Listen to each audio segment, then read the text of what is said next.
coach tugenda kugoba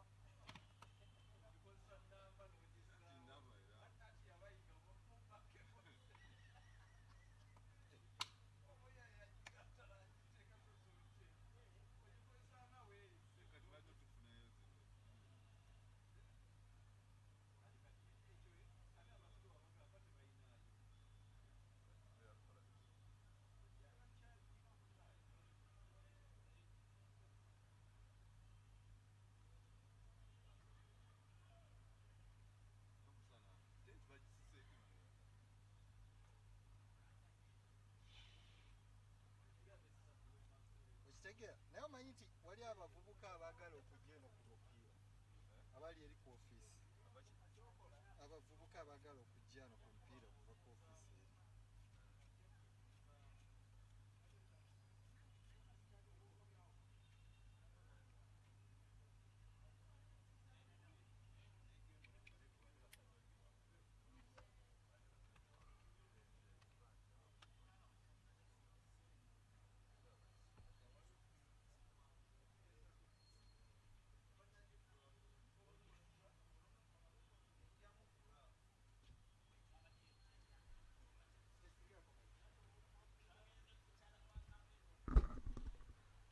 Check microphone 1 2 3 4.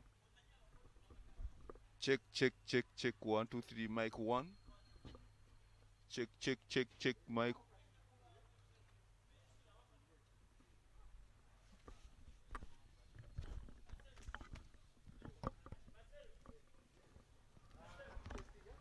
Check mic 2 mic 2 mic 2. Mic 2 check. Mic 1 check microphone 1 2 3 4 5. Sizes 1 2 3 4 5 6 7 8 9 10. 1 2 3 4 5 6 7 8 9 10. 1 2 3 4 5 6 7.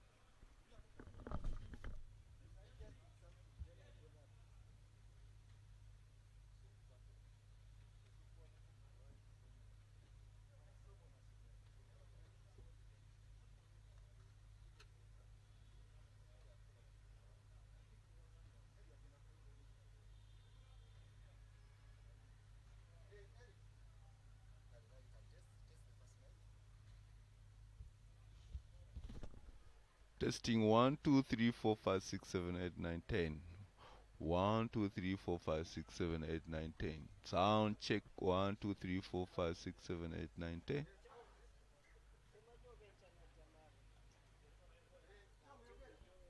One, two, three, four, five, six, seven, eight, nine, 10. Sound check 1 2 3 4 5 6 7 8 9 10. Sound check 1 2 3 4 5 6 7 8 9 10.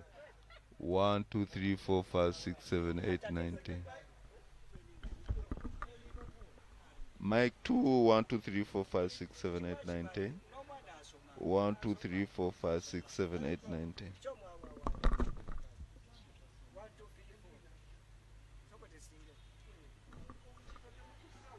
Najja bino ebintu nga twajjadde emabega naawe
Starting it down.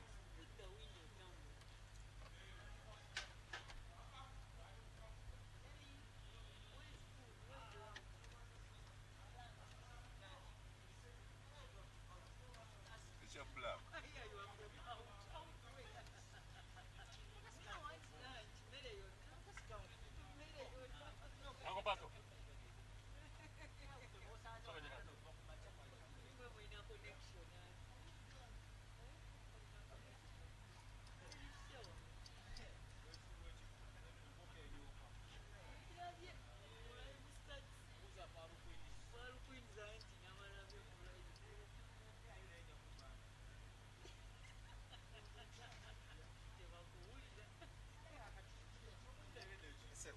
Bagala kusandalula mukati bagala just like same box.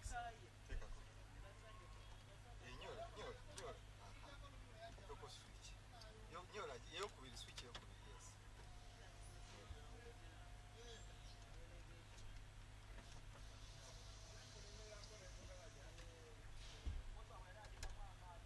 Switch ziba bbiri kati nayo ku binayo kijjako kyekyo nevuddeko eteyaka nyiga munda Abasomolozo nja kumenyekera. aha kavudde Yo gye kali ka kopi konna kagondologo.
when I had that meeting, they have a program.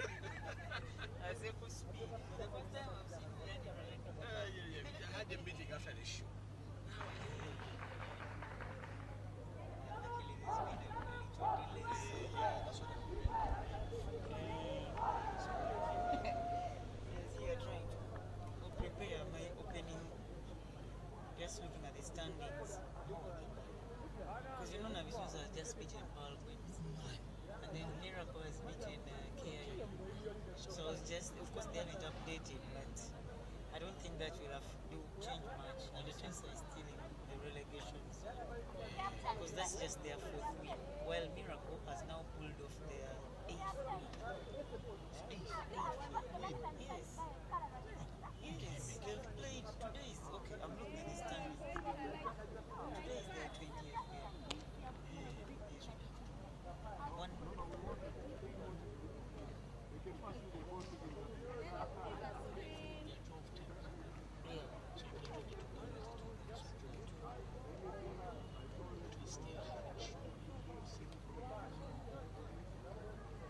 Because now they go above Victoria and Shebox. Yes. Victoria only has 6 wins. 17.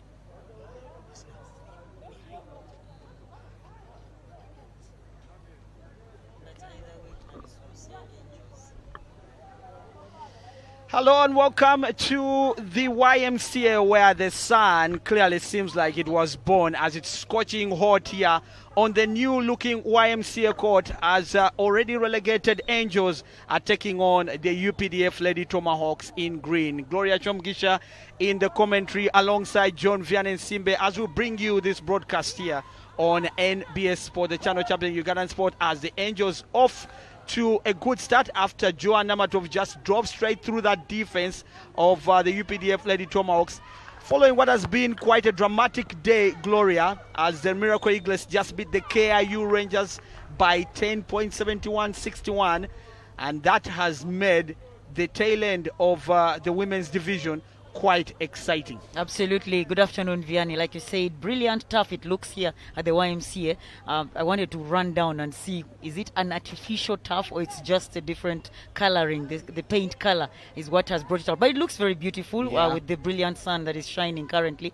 But yes, very dramatic start to the day. And for me, it starts with that opening game. You know where my affiliation lies. Navisunsa with that huge upset over the Pearl Queens. They've had such a brilliant season. It's unfortunate that they 73-61. Yeah, it's unfortunate that they're still in the red zone. Yeah. Much as they've had those. It's a win that will give them momentum. I think it does give them momentum. And I'm told that, incidentally, they pulled off that win without their head coach or assistant coach available. Oh. But, of course, one of the technicians on the bench was around tonight. That's Bashir. We all know what Bashir can do. Energy his that he voice, brings. his energy, the vibes. Yeah. So kudos to him as well, taking on that mantle of leading the young ladies to that upset over the Pearl Queens. 4th win for Navisunsa, and I don't think it's going to do much to change. For the Miracle Eaglets, absolutely brilliant. The performance they pulled off, 10-point win against the KIU and going Rangers. Into the 4th quarter, they were trailing. Yeah. I think so through the first half of the game, they were trailing. They came with in the final quarter, as Angels now are leading 4-2 here against the UPDF Lady Tomahawks. Angels, like I said, have already been relegated. Yeah. The UPDF Lady Tomahawks, on the other hand, are vying for a good place in the playoffs. Yeah, and they need this win, because now the win that Miracle has pulled off has given them 8 victories in the season so far. For UPDF, they are still at 7 wins, so they definitely need this win at least to take them into that 8th win, and now they will just for position with the Miracle Eagles when it comes to the final standings. Well, a good floater there by Joan Namatov, extending the Angels' lead to 6-2. I'm sure that for the Angels right now, their biggest incentive is that 130K. Oh yes, sweet, very tasty. Yeah.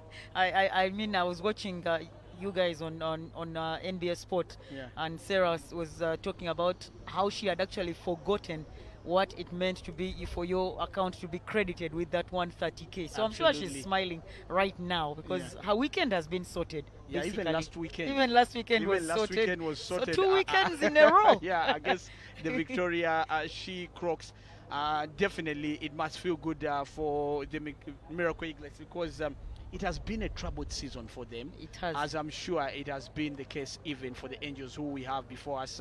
Right there in the picture was UPDF Lady Tomahawks, who have caught the first time out after they realized that the Angels were running away with that 6-2 lead. Yeah, of course, in the picture as well, their manager, the team manager for this Lady Tomahawks side, is also looking a bit concerned, I would think, that expression on his face, because you would literally say this is a game that UPDF must walk away with a win. Not just a win, not just a 2-point, 3-point kind of win. It has to be an intention that they make known from the get-go. They've also had some trouble this season at this UPDF side, although they pulled off the victories that they needed to win, one being against the defending champions. So I think that one gives them the comfortability of knowing that at least they'll make it into the postseason. Nantume with the Euro just drives in and gets that bucket, even with the blockade that had been set by the Angels, bringing the UPDF Lady Tomahawks to within 2. Now it's 4-6. Some good combination play between her, Nachijoba, and of course the leading point guard who they signed from the JK Lady Dolphins. That is Ruth Letaro, and there is a whistle there, quite interesting. Travel violation being called against Namatovu Jo, and you could see her grimacing. I think she was trying to show the referee that she had her pivot foot planted. That shouldn't have been a whistle against her, but it was a travel violation that was called. And Patricia Nikichu just sinks that one. A good timeout, you would say, for Coach Kadipa. Yeah, Abantu. because you can see that the response now from his team. I feel that they've now leveled matters. They have. Oh, they're now in the lead, because I think that was a 3-ball. Yeah, 5-0 run so far since that timeout call by the head coach of the UPDF Lady Tomahawks, and a good strip there from Ruth Leitaru. And once again, the Euro step. Nantume. She's on fire. Yeah. She started out on fire. Yeah, she's also been one of those very exciting players this season, if you ask me. For the UPDF Lady Tomahawks, they've made tremendous strides in terms of their play. Now, Joanna Namatovu tries to shoot that one from downtown. She picks her own rebound, and she's fouled as she was trying to give that ball the elevation. And it was fouled by shot number 11 on the side of the UPDF Lady Tomahawks. Shot 11 is Stella Maris Lunkuse picking up her first personal foul. And a brilliant relocation from Joan Namatovu, picking up her own miss and forcing the whistle, the foul called against Stella Maris of UPDF. Of course, she must capitalize at the free throw line. And Vianney, I was just thinking, next season, do you see Namatovu playing with the Angels, or you think she would quickly be you know what? up? I was thinking about that even before you talked about it. Yeah. And I feel that she's a player that would definitely attract the eyes of a few clubs in the women's division. A lot. I'm sure she has attracted several clubs. I mean, I was just joking with Rebecca Anyu, one of those game days when they played the Angels, where she had the record scoring 46 points. And I was telling her, you guys usually don't really have much rotations on your bench. Why don't you pick up a player like Joan Namatov? And you know what Rebecca said? Yeah. They approached her. Already. Leopards. Already. But she was scared. Can you imagine? She's not that confident of going to the bigger club. Oh yeah, I understand. And actually told Joan, why would you fear this? Look at this as a challenge for you to try and see how can I fit in a bigger club. She smiled about it and said she would think about it. So I was thinking, I don't see her to kick in the Angels quickly. Next year. Really, she can't dilly-dally on that. That's No. a good opportunity for her to make a step in her career. As there's another travel violation there by the Angels, who have started with that Vakis from Nabingo, shot number 6. That's Melissa Nantume. It's surprising that she's starting quite a number of games of late. She's got the speed, she's youthful, the agility, and to last in the game. So I guess that is why Emmanuel Ateng, the head coach, opts to have her start on the 5. But also, if you look at players walking in, a couple of players came in late. We saw Rita Komgisa coming in late. We've just seen Grace Kwarisima as well coming in late. So not the best of starts. And for Melissa Nantume, I think she was here on time, has warmed up. And I think for Emmanuel Ateng, he wants to reward that discipline from his players. Absolutely. And I think it's only fitting that you do that. Marion Nyanzwa finds Namatov, who strikes from downtown but just couldn't get the ball on target. But then Anyanzwa does well to keep the ball in Melissa Nantume. Anyanzwa now drives in, show and go, and she is fouled there. There's a whistle. So she will definitely go to the free throw line. There's a foul committed there. Get a confirmation on who committed the foul. I think we just, well, the referees have seemed like they've already made that hand signal to indicate who made that foul. Yeah, but just looking at the player, the drive in by Anyanzwa, the last player that she had to beat who got contact on her finishing arm was Dora Nakijova, the big man of the Lady Tomahawks. So that should be the first person on Dora Nakijova. Anyanzwa misses both as Dora Nakijova picks the rebound. UPDF leading 7-6. Defending there by Rebecca Namatovu. She's been quite a star. That's actually Akumu. Akumu, I beg your pardon, yeah, another youngster who has also under the stride into the starting 5 roster for the Angels basketball team. You get a feeling that the fact that they have gone down now, do you get a feeling that the Angels, if they remain as they are, they'll definitely come straight back into the top flight? It might be a little difficult. Division 1 is also very competitive, might I say. The Kampala University side is also trying to return to the top league. They are down in Division 1. They're trying to come back. So they're going to meet the likes of Kampala University. The Makerere Sparks are also trying to make sure that they come back into the top tier, the NBL. So it might not be as easy as they think, coming from the top tier and going to the lower division. Yes, they might dominate, but they have challenges that they will have to come to face. It's now 9-6 the scoreline after Patricia Nikiru just got that bucket off that quick break and caught by the shot clock violation here. That is the Angels. It's now actually 11-6 the scoreline. I beg your pardon. After that Patricia drive there. That extended Patricia Kate Nakiru. I think that she's played some really good basketball this season at UPDF. I think she struggled a bit in her previous club. Oh yes, she was with the KIU Rangers. Was it? Oh, yeah, she was with the KIU Rangers. Was it the Miracle Eaglets? No, KIU. Okay. She's been with UPDF twice. Started with them, and then left. relocated to KIU, and then returned. Yeah, I think that's where I get a bit confused, for sure. Yeah, back home, she had to make her way back home. Yeah, and I think that she's fitted in well. Stella Maris drives in, has the defense to beat, but then she plays it back to find Ruth Letaru. But then her attempt off the board just couldn't drop in. This time it's well rebounded by Anyanzwa. What do you make of Anyanzwa, especially with her size? Much improvement as the season progresses. A little late maybe coming in, the improvement, because we saw at the start for the Angels as they lost the 10 straight games in the first round, she wasn't that much of an impactful player for them. At the time, yeah. But in the second round you can see that there's a lot of improvement on her part. And she does well there to find Akumu, who finds Martha right there. Martha's just been introduced. Again, the whistle is blown. This was a foul by Anyanzwa. And she seems to have hurt her arm trying to reach in for that basketball. Must have picked up a basketball finger injury there on the ball, because she keeps on holding that wrist. Anyanzwa picking up her first personal foul on that reach in after the Angels lost the ball on the pass that was intended for Marion Anyanzwa, as they go into the huddle for the timeout. For Kadipa, the head coach of the Lady Tomahawks, I think he's now happy that they're actually applying themselves in the way that he wants them to do so, the ladies from his club.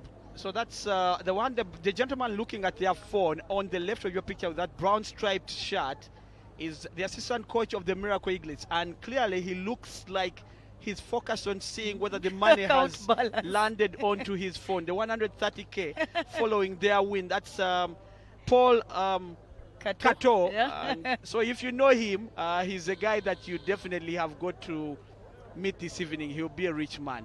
Well, Vianney, I don't think you're going to have a good conversation with him at the halftime break.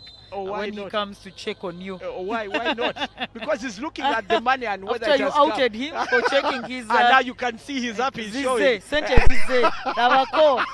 Tugende mu nkoko. We are in one day here, after all. Paul, congratulations to you, the assistant coach of the Miracle Eaglets. He's definitely happy. When they don't win, you never see him around.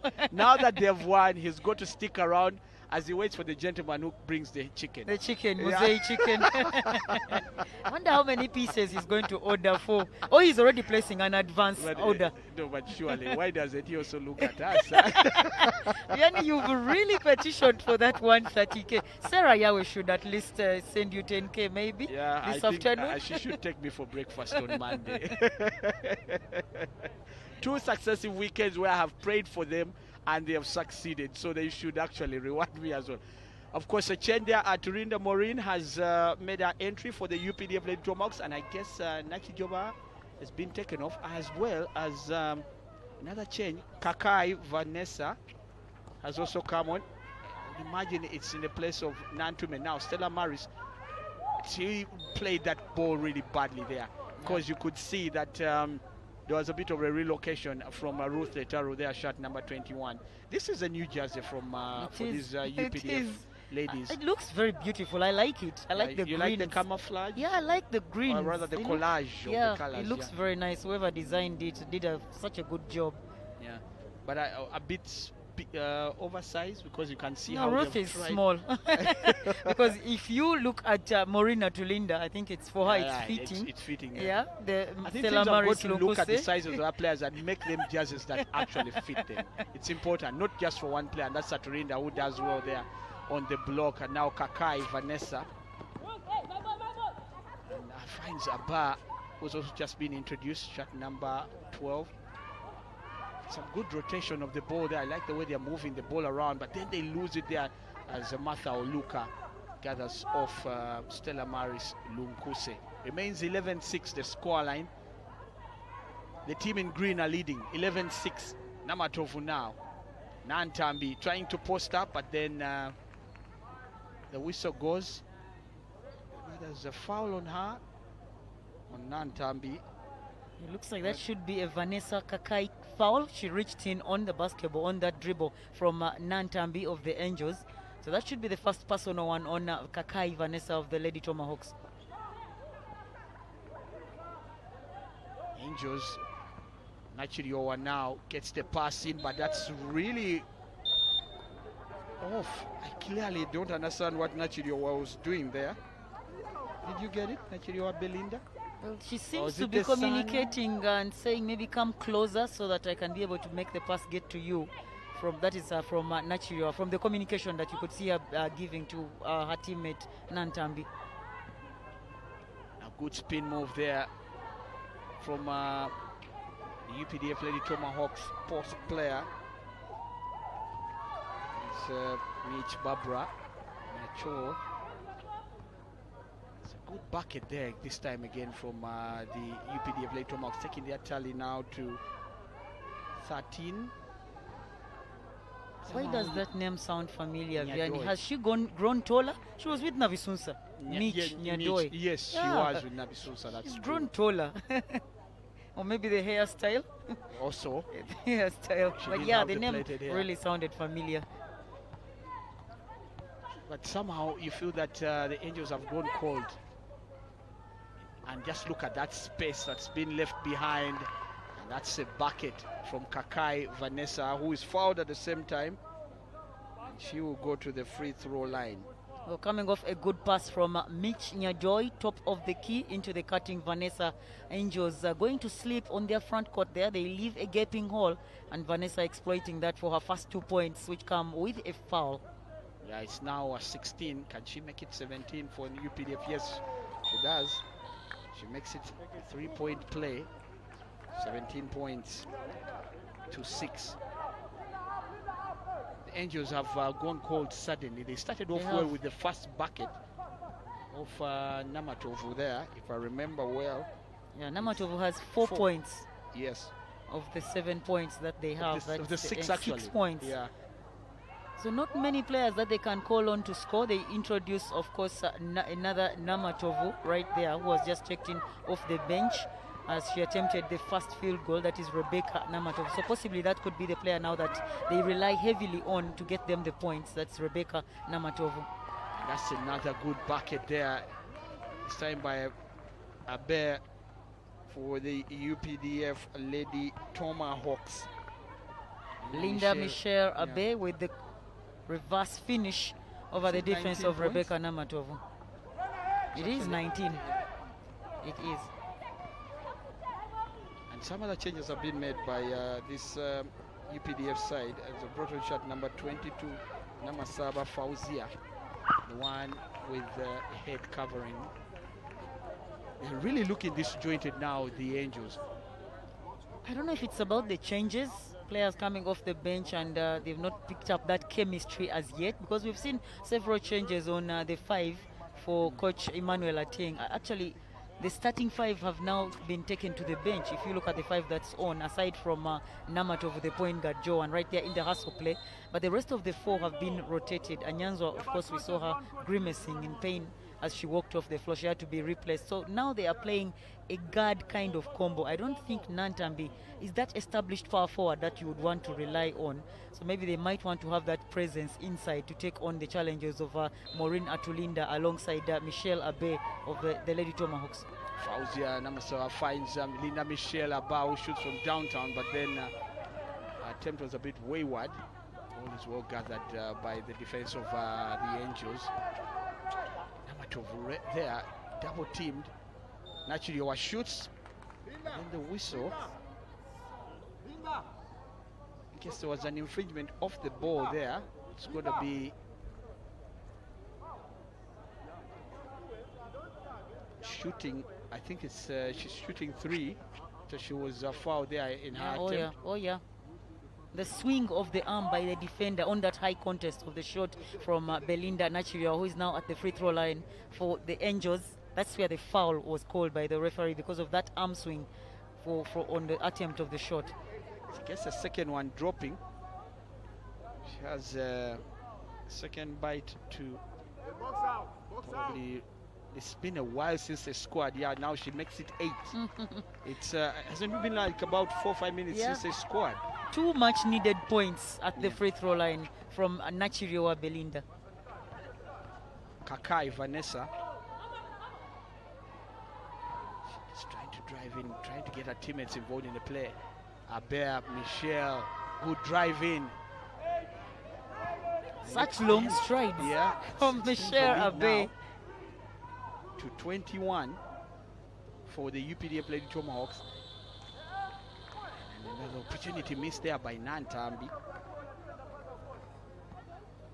About 30 seconds of play left.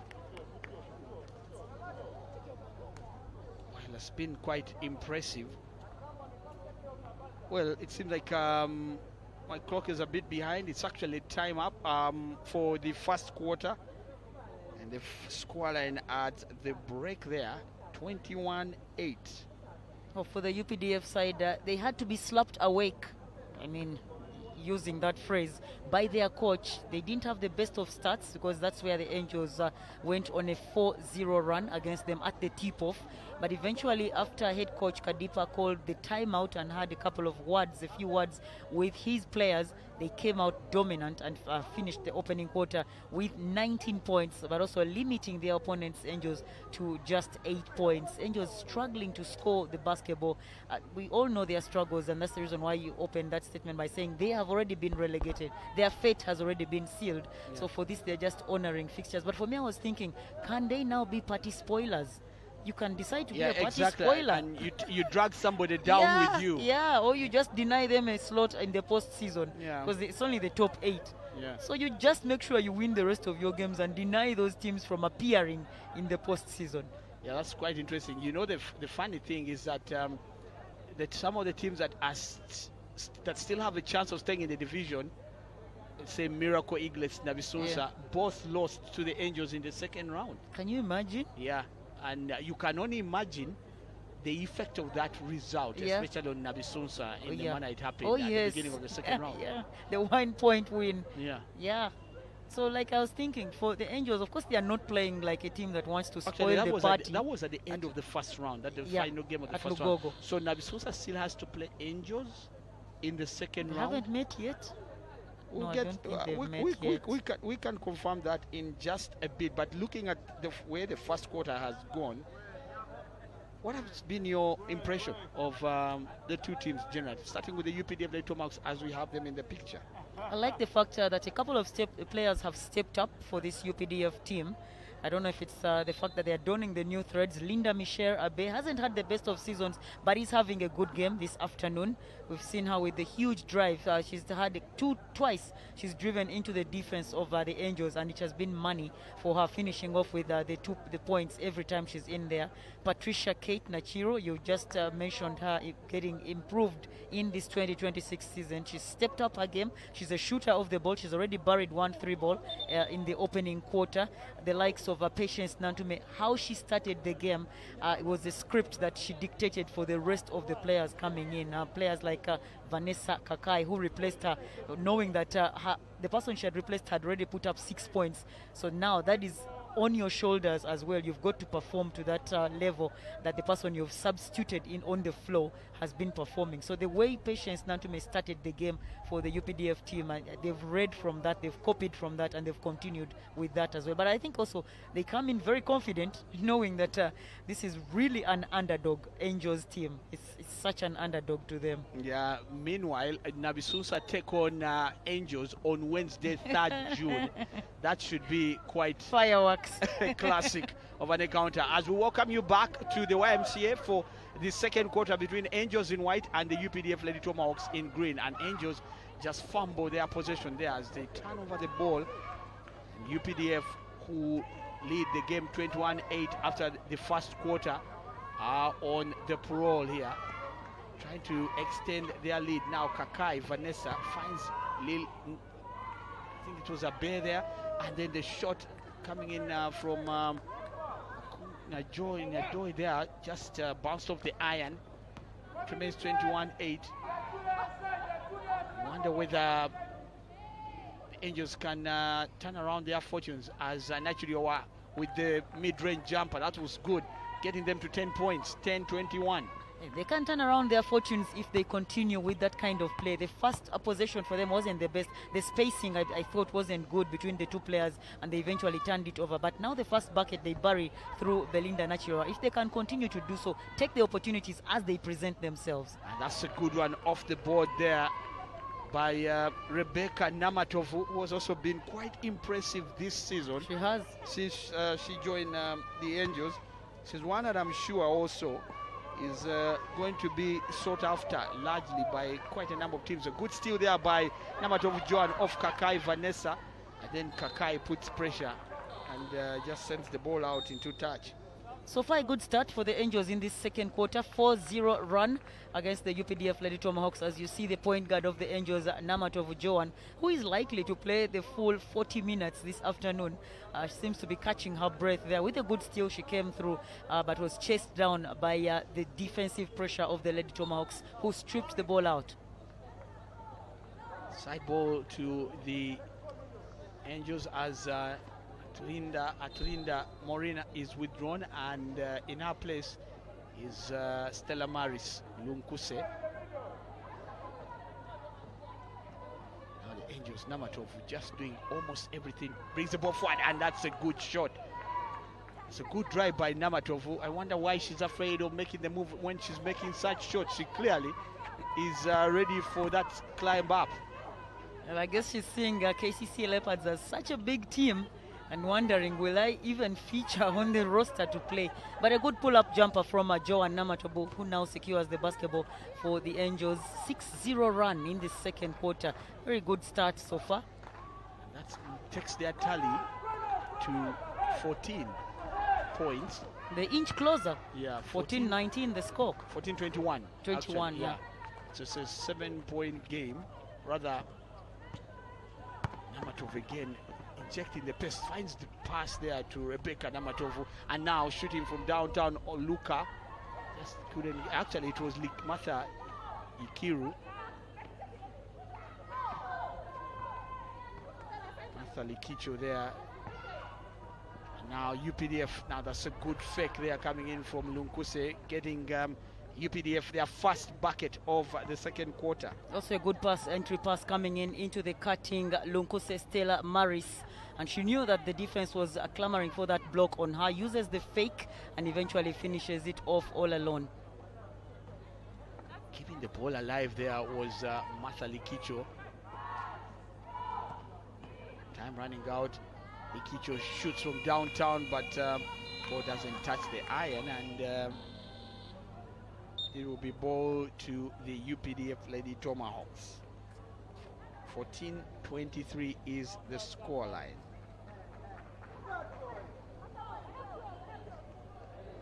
Some real energy that is being shown there, Gloria, by the Angels.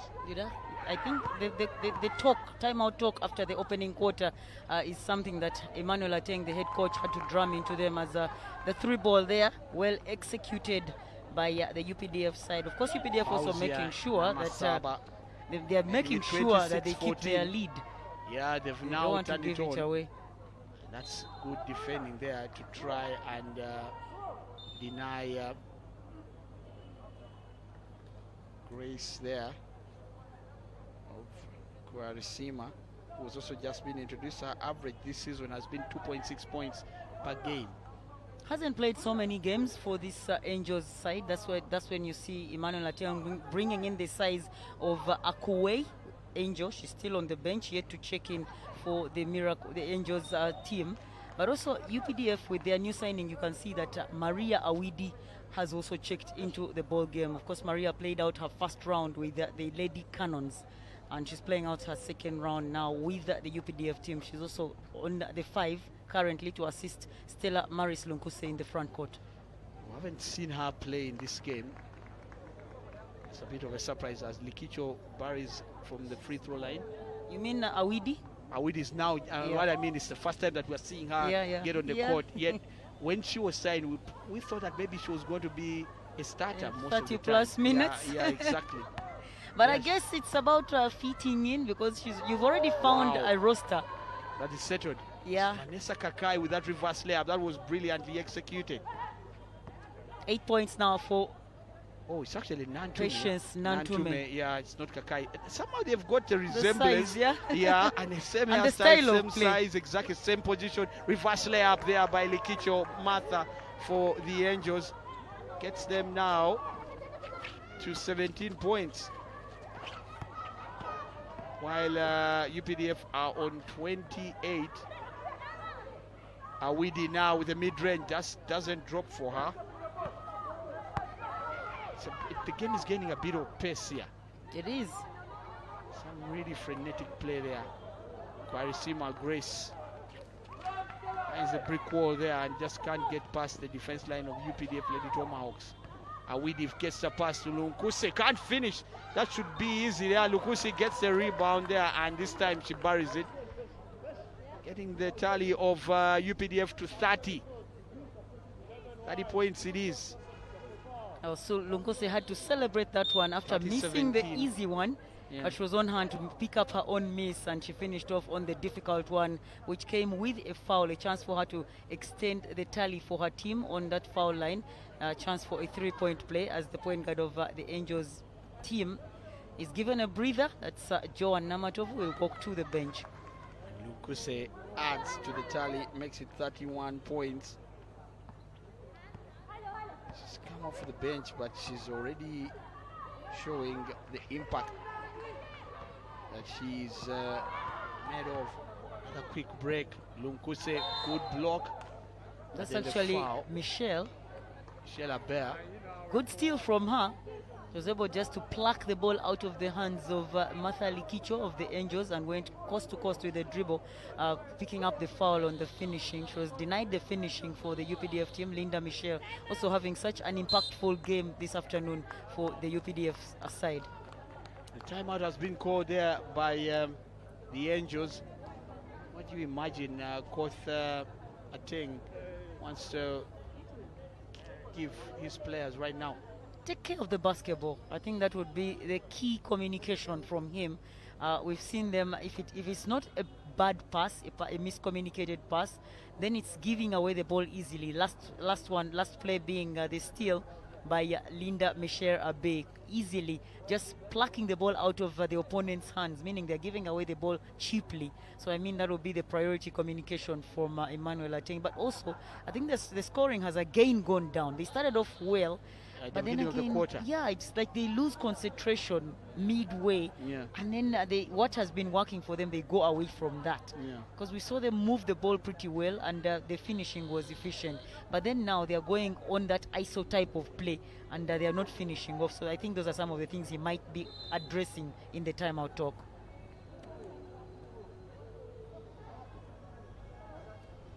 Coach Kadambi right there in the picture in the white shirt, the white polo, having a discussion with his assistants, and including Mose, the big man, previously played for the men's side. And we keep teasing him on why he had to check out. His team needs him. Yeah, exactly. And you still feel that he's at the right age to actually provide his team that needs kind him. of leadership. But well, if he doesn't want to play, Michelle Abba here is keen to try and see that the UPDF Lady Tomahawks extend their lead here in the game against the Angels. After missing the first free throw, she's got a second bite to the cherry to try and make it 32 points. 7 points for Michelle Abe at the free throw line for the UPDF Tomahawks. She comes off the bench, has played 9 minutes so far, and her turnout has been producing the 7 points of the over 30 points that her team has put up in the opening half against the Angels. Nantabi trying to get her way past Abe, who is clearly putting her under pressure. And then Grace Kwarisima drives in through the lane, but then just can't get the layup. That's a good interception there by Melissa Antume of the Angels. The youngster is done well in her first season. Again, something you were asking about the timeout, the passing, the pass intended for Likicho Martha overplayed, and they give it away, and they can't stop Linda Michelle, who goes in transition for the UPDF side and once again earns herself a trip to the free throw line. UPDF with 31 points have a chance to make it 32 against the 17 of the Angels. Michelle Abe misses her first attempt. I'm sure she's getting encouragement from her teammates, but you just have to keep cool and focus. You can get this, because like you said, every point counts, Glory. It does. She's missed 4 of 4 free throws. That is Linda Michelle at the free throw line. She's visited that twice, and there's been 0 output from the free throw line for Linda Michelle. And I was just referencing last night where you were saying the Namwongo Blazers, the shooting style at the free throw line for them is something that each of the players, you could see each of the players, the concentration and the way they were executing the free throws turned out quite brilliantly for them. Unlike Linda Michelle, I was just looking at her shooting stroke, because you can tell a read of a shot if it's going through the net or if it's going to be a miss. And from the way she releases the ball, it's either a high arc release, so it ends up hitting the back of the rim, or it's a low release and it doesn't actually connect on the finishing for Linda Michelle. Maybe something that the coach might want to work on her with during the practice sessions is how to execute the free throws. So it's an issue of the technique. Yeah, it is the technique. Awidi attempts, but then attempt just bounced off the iron. Now Nantambi and Anyanzwa, who's just returned. We hope that for UPD's sake that they can be able to bring an improvement. And then the whistle is blown for an infringement on a UPDF Lady Tomahawks player. That's another foul committed by the Angels. It looks like it was Melissa Nantambi with that foul. Melissa Nantume, beg your pardon. Her shot was blocked by Stella Maris Lunkuse. So in trying to make sure that she got the basketball back, she ended up holding the hand of Lunkuse Stella Maris. Awidi under the post trying to beat Nyanza, but she just gives the ball to the opponent. I don't think she has had a good start since being introduced. No, not the best. So it's still scoreless. But yeah, I mean, you need to keep her on for her to find her groove. Well, good play there by the Angels, and then shooting from downtown, but then it's an air ball. But Nyanza is still able to gather it.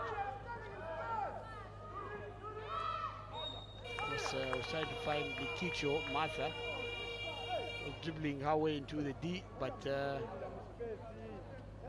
she was stopped illegally though, and foul for the UPDF Lady Tom, rather for the Angels. Going to the free throw line, it is Grace Kwarisima. Oh yeah, it's Likicho. No. The hairstyles have confused me there. Foul committed by Kush Nakazi, coming off the bench for the UPDF Lady Tomahawks. Her first personal one in this game, and that sends Likicho Martha to the foul line. Martha already with 2 points, takes 3 points, makes it a fourth one. Now, yeah. She's also not been scoring as well over the last couple of months since returning to the Angels. Yeah, she started out the season with the Miracle Eaglets and now went back to the Angels. Home is the Angels club for her. But I wonder, do you think she regrets making that decision to rotate now that Miracle has pulled off a couple of upsets and they stay in the top tier? Exactly, I'm sure that she must be thinking the same. And I thought that last season she played a lot better than she has played a this lot season. Yes, a lot better. That would definitely make her feel a bit upset, the fact that she left KIU. Yeah. Because KIU were quite, or rather, Miracle Eagles looked a bit, rather a little bit competitive compared to the Angels. Yeah, and I'm thinking now that Angels has been relegated, does she stay with them as they go down into Division 1, or she'll make yet another change? Yeah. That's the $1 million question. I don't think many players will want to drop from the top flight to go to the lower division. Well, I mean, you have to stay through the good and the bad times. Yeah, I know. Now the Angels, Melissa Nantume finds Nyanza, and then shooting the ball downtown. That's a good execution by Martha Likicho. We've just been talking about her. Now she takes Satali to 6 points. Yeah. Free ball executed by Likicho Martha. Good pass from Anyanzwa Marion, who returns after getting her arm strapped. That's her right arm. You see the strap on her. She did pick up that injury in the opening quarter, but she kicks out the pass, and Likicho is able to connect from beyond the arc. Apparently looks like it was a long two. I thought she was behind the three-point line. You look at the score line, it shows 31. Well, they've just taken away one of her points, because clearly she was beyond that 3-point semicircle. And you don't want your efforts going to waste, especially under this scorching sun. And especially when you're trying to catch up on the score. Absolutely. They avoid a backcourt violation. Anyanzwa finds Nantume Melissa, and then the mid-range jumper just doesn't fall for Akumu there.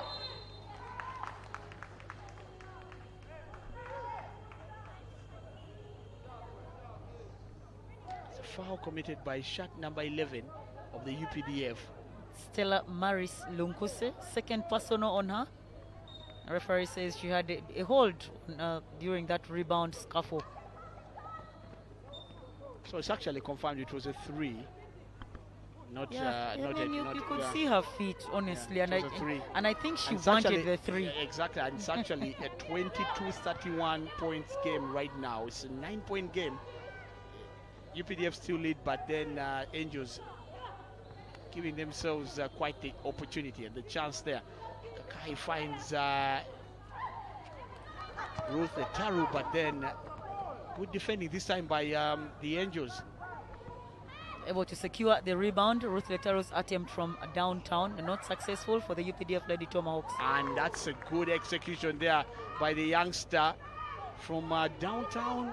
That was Melissa Nantume getting the Angels to 25 points. And now responding with Ruth Letaru. making it 33-25, 8-point game. Well, that has been a gaping hole in the defense of the Angels. We saw the first one was Vanessa Kakai exploiting that space. Mercy Akumu not able to close out on Ruth Letaro, just cutting in and finishing off for the 2 points. And also setting the screen there for Namatovu. Akumu there. Namatovu Joan loses the ball momentarily, but then she seems to be rolling it on the ground, but then the whistle is blown. I don't know whether there was something illegal that she did there. But the whistle was firm from one of the umpires. Yeah, that's Anita Wanyenze, one of the umpires tonight, assisted by Brian Sebalamu. Might have been the end of the quarter, Vianney, from that firm whistle by Anita Wanyenze, the referee. We'll get a confirmation on that. And the scoreline being 25-33 at the end of the second quarter. What an interesting one it has been. What are your thoughts generally about the game? Because it looks like the Angels are getting back into it. They are getting back into it because they have owned the second quarter. 17 points they've scored. Unlike what they did in the first, they only had 8 points in the first quarter. So much improvement on their side, especially in the offensive execution. They've brought on a couple of scorers.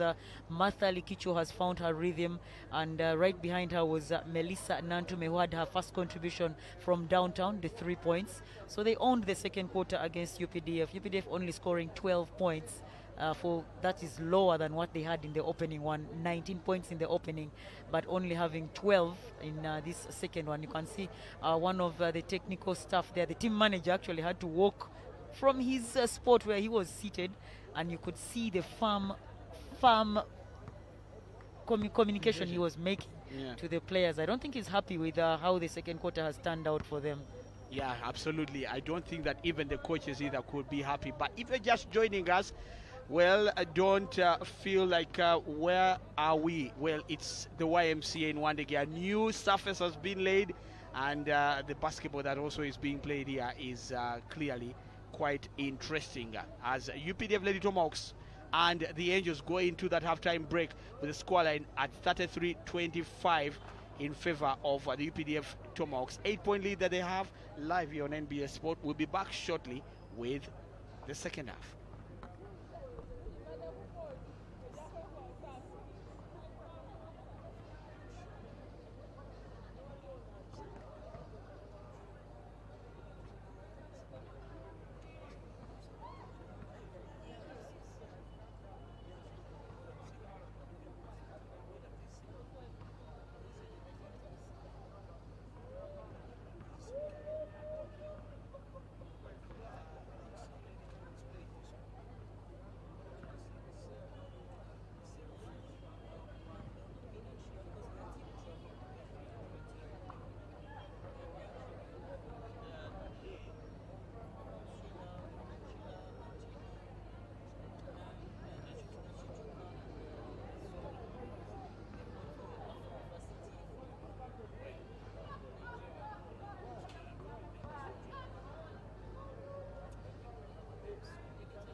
We welcome you back to the second half of this ball game here at a scorchingly hot YMCA basketball court. New look YMCA court. And you can see the colors there just reflecting as the two sides return for the second half. An 8-point ball game. 8 points separate these two sides. With the team in the green, the UPDF Lady Tomahawks leading 33-25 throughout the opening half of the game. They've maintained that cushion, a dominant start for them with the 19 points, and they are looking to progress on the 8 points and increase that lead over the Angels. The first attempt from Maureen Atulinda, not the best from her. She's yet to score in the game. She comes off the bench once again after sitting out throughout the second period of the game, and her attempt for the 2 points, the field goal, not successful for the UPDF team, as Martha Likicho, who leads the scoring for the Angels on that baseline pull-up jumper, also falls short. So none of the teams yet to score a point as we tip off the third quarter here at the YMCA. Gloria Chomgisha alongside John Vianin Simbe in the commentary box, and Linda Michelle Abe continuing from where she stopped. The free throw line might not be her friend, but the drive is what has been her strength throughout this game. 9 points off that lay-in for her. The first 2 points converted by the UPDF side. Well, some really impressive play by Linda Michelle Abe. I feel that throughout this game she's looked very confident and fired up. And like you said, she's been doing well on the drive in there. And then there's a foul there on Anyanzwa, who's now had her hand bandaged. I guess she really got off really worse there. Yeah. We might have thought it was minor. Yeah, it looked. But looking at it strapped there as Anyanzwa walks to the free throw line, she walked off in some kind of pain. So definitely it might be either a wrist or a thumb injury. When you look at the way they've strapped her, that's Anyanzwa making 1 of 2. She picked up the foul against Maureen Atulinda. Such a gentle post from her, but she did get the whistle, and it was a foul committed by Maureen Atulinda, as Patience Nantume bounces off the body of Martha Likicho and is forced into a travel violation. Exactly. I thought that she clearly ran into a blockade there. It's now a 6-point game. Clearly not one that is out of reach for the team in white, the Angels, as Likicho. I like the way that they're distributing, they're sharing the ball quite well. Just maybe need to move it a little quicker. Yeah. Akumu there couldn't keep the ball on. I think it was kind of high for her from Anyanzwa. She was trying to loop it over the defense of Lunkuse. Stella Maris was right in front of Mercy Akumu. Tough kind of pass to make, because he also had a clear pass on the opposite end to Melissa Nantume. Tulinda now, Nantume shooting from downtown. Can they get the rebound? Anyanzwa and Akumu do enough for the defending team, and that's the Angels. And Melissa Nantume also keeps her place on the team, shot number 6. It's quite interesting to see such a young player who is in her CR6 vacation have all these playing minutes. That means that the coach there, Emmanuel Ateng, really has trust in her. Yeah, but they always say the coaches can see your potential. So what they have to do is tap into your potential. So I'm sure for Ateng, he sees her potential and is trying to tap into it. That's a good finish there from Nantume off the quick break. Patience extends the Tomahawks, Lady Tomahawks lead to 37. It's now an 11-point game. And 10 points for Nantume. Patience, she's the first player in double figures on the scoreline for the UPDF team. Akumu. Lisa Nantume now finds Joanna Matovu with a bit of a Hail Mary attempt there. And then caught by the shot clock violation. Again, 24 seconds. I guess that also comes down to what I just said earlier on. Move the ball quicker. Yeah, move the ball quicker. But also does the opportunity present itself? Because you see that the players, the offense is stagnated. That's the offense of the Angels. It's a bit stagnated, so hard and difficult to see those opening passes for them. I guess that's why Namatovo put up that Hail Mary. Absolutely.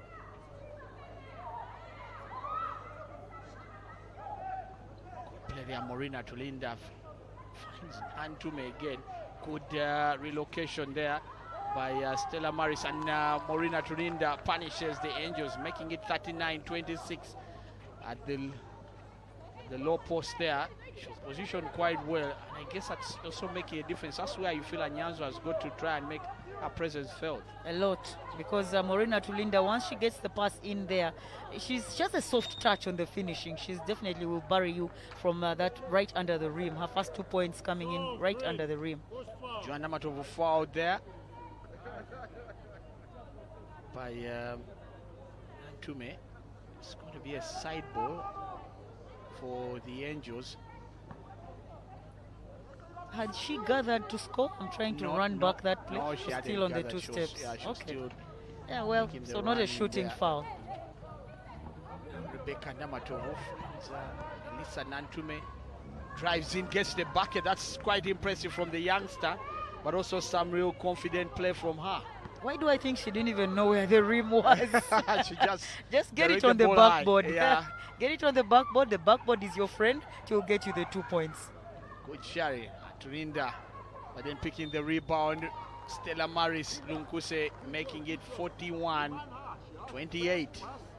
Nobody placed out on Stella Maris Lunkuse in the box out position, because you see her relocate. She was on the opposite end of the court because her teammate Atulinda had posted right in front of the ball. She just snuck behind and Rebecca Namatovu for that rebound and the finish. Second time that she gets a chance for a 3-point play. Stella Maris gets another bucket, extends the lead for the Lady Tomahawks. She's been quite impressive this year, hasn't she?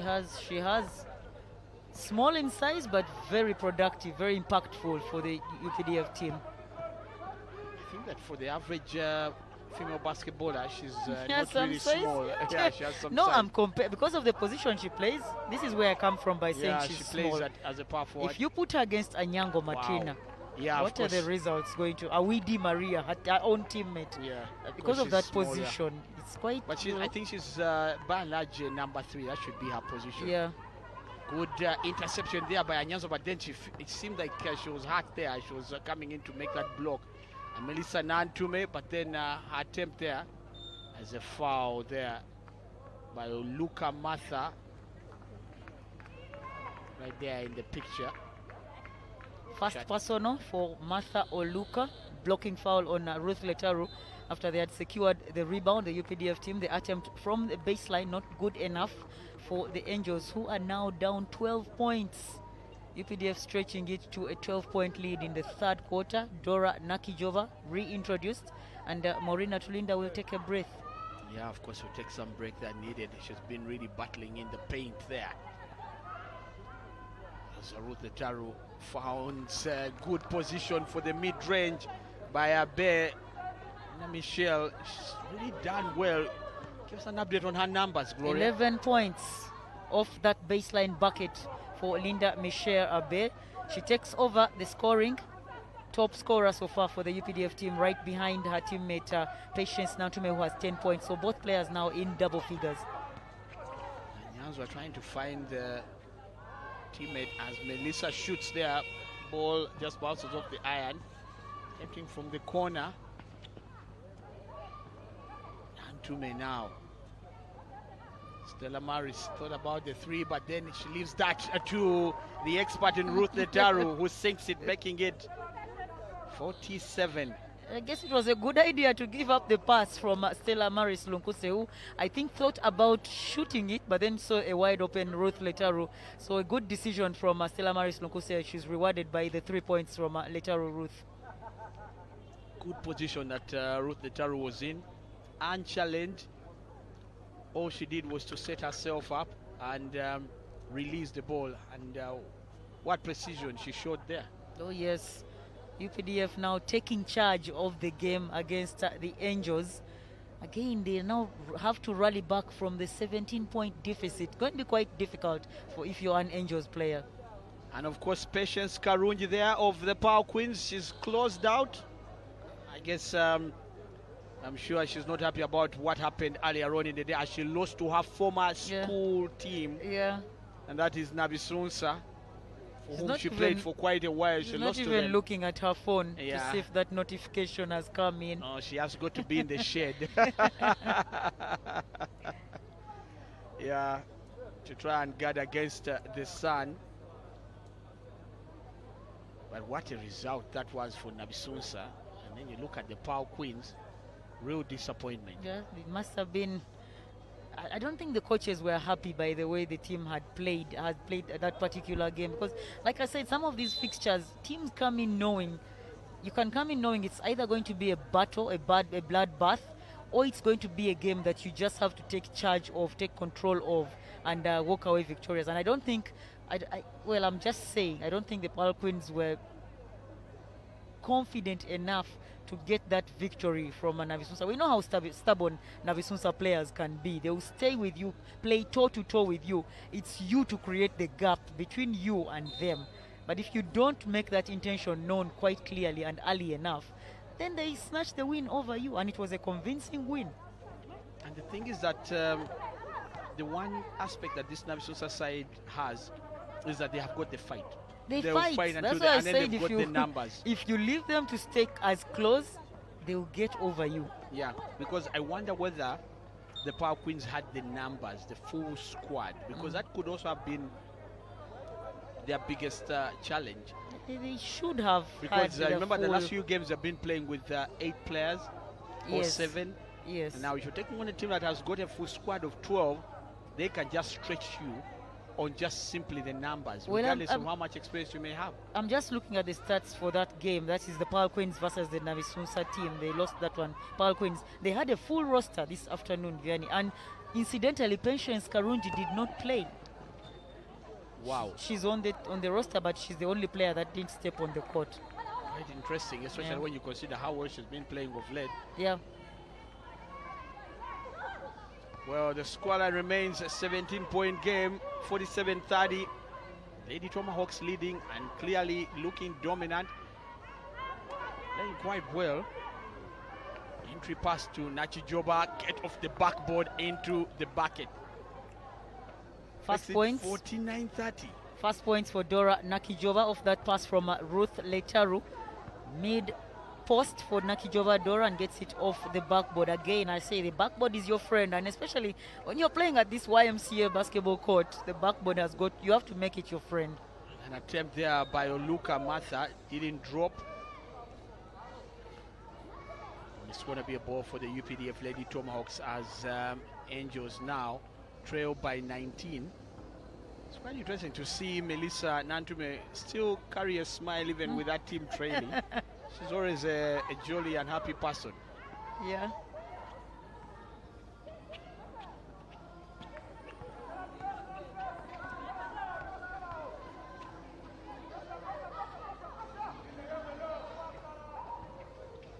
Well, I guess like you were saying for Melissa Nantume, the fact that she's been on the floor this long, she's played 17 minutes so far as the Angels bury another one. This time it's through Rebecca Namatovu. That's the long two for Rebecca Namatovu. But I was just talking about the smile that Nantume can afford even down this stretch of the game. They face a 9-point gap, a 19-point gap. I guess, well, you win. She's thinking, I win some, I lose some. And tonight, this afternoon doesn't look like a win. Good rebound there by Rebecca Namatovu for the Angels. Melissa Nantume all alone. She'll need the support of some teammates as Joan Namatovu comes in to support her now. Luca. She got by the baseline and she's fouled. She go to the free throw line, an opportunity for her to get her first points. As you could see that she was pressing on there to try and see that she gets to the bucket. Foul on Dora Nakijova, the big man of the UPDF Lady Tomahawks, and it was committed on the driving Oluka Matha right there in your picture, getting set to convert her first 2 points possibly in the game. She's yet to put up a bucket for this Angels team. Now she has the opportunity at the foul line. She gets very close, but the ball just rolls off the iron. I thought the application was not bad at all, No, but it wasn't. somehow the ball just defied gravity there and just didn't drop in. Let's see No if she friendly can- roll for her. And finally she gets it. 1 point for Martha Oluka. Dora Nachijova just returns in the third quarter after sitting out the whole of the second quarter. Probably coming in with a lot of freshness. And Stella Maris, Lunkuse battling there. She tried to pick the rebound numerous times, but Anyanzwa and company just couldn't let her get the elevation on the ball. Oh yeah, they're really hounding the boards. That is the UPDF Tomahawks. 3 offensive rebounds they pick up for that eventual long 3-ball attempt. Doesn't fall for Patience, for Vanessa Kakai. Namatovu finds a blockade there, then she tries to direct the shot there. Hoping that maybe the floater would drop, but then the UPDF Lady Tomahawks are defending pretty well. Stella Maris avoids the marker, but still can't get her attempt to drop. Nachijoba still finds Stella Maris, but then ball is gathered by Oluka.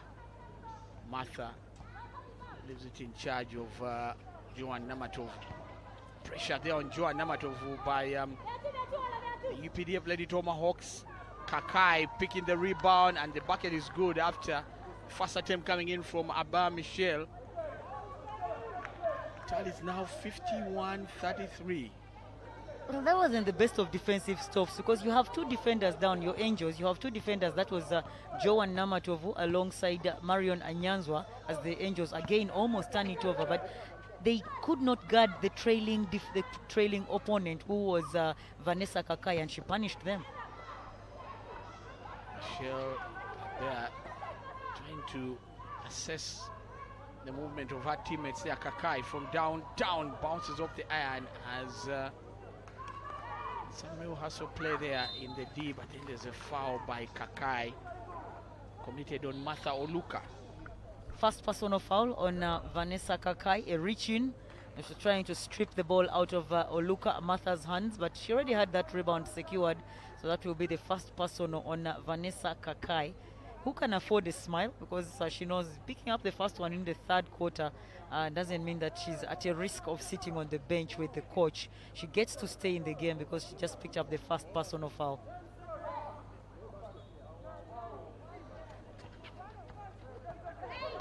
Changes made there by coach Emmanuel Ateng, trying to freshen up his side. Who couldn't be kept alive there by the Angels. They played it straight into touch. Patience Nakiru returns for UPDF. Inbounds to find Kakai.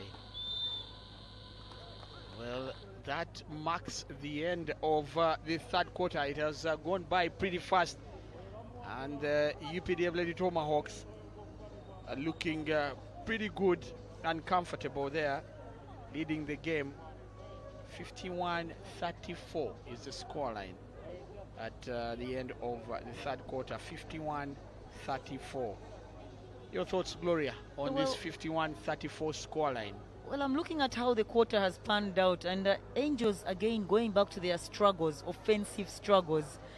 They finish with under 10 points, just 9 points in the 3rd quarter after a much improved 2nd, where they scored an overwhelming 17 points. This is the team in your picture. For this 3rd quarter, they haven't really applied themselves the best way that they did in the 2nd, and they only scored 9 points, and their opponents doubled them. UPDF finishing with 18 points. The speed and the pace brought to the floor by the guards Vanessa Kakai, Patience Nantume, alongside Linda Michelle Abeha, something that the Angels have not been able to contend with, and that is something that has now put them in this position, the scoreline going away from them. And I just wonder whether they can still have the drive and energy to actually push the UPDF Lady Tomahawks all the way in the 4th quarter, but in the look of things, UPDF are looking good, even though there have been some really bright spots from some of the players in this Angel side, like Rebecca Namatovu, Joan Namatovu, and even Melissa Nantume. By and large, just look at that pass from Stella Maris to find Ruth Letaru, who made no mistake. And then, of course, Michelle Abba has been quite the domineering fellow in there in the D, driving in every time she got an opportunity. Yeah, she leads the scoring with 11 points. That is Linda Michelle. She's played 21 minutes in the game, has had a lengthy stay on the floor. I think this is one of the biggest stays that we've seen her play through for the UPDF Lady Tomahawk side, and that's the reason why she now has the 11 points. But also, I think the application by Patience Nantume, we spoke about her starting the game in style for them. She scored the first 6 points for this UPDF side, and every time she's on the court you see that she knows what her strength is, which is using her quick feet, and she goes in transition, and it's always a result of the lay-in for Patience Natume, who has 10 points behind Linda Michelle Abe, her teammate.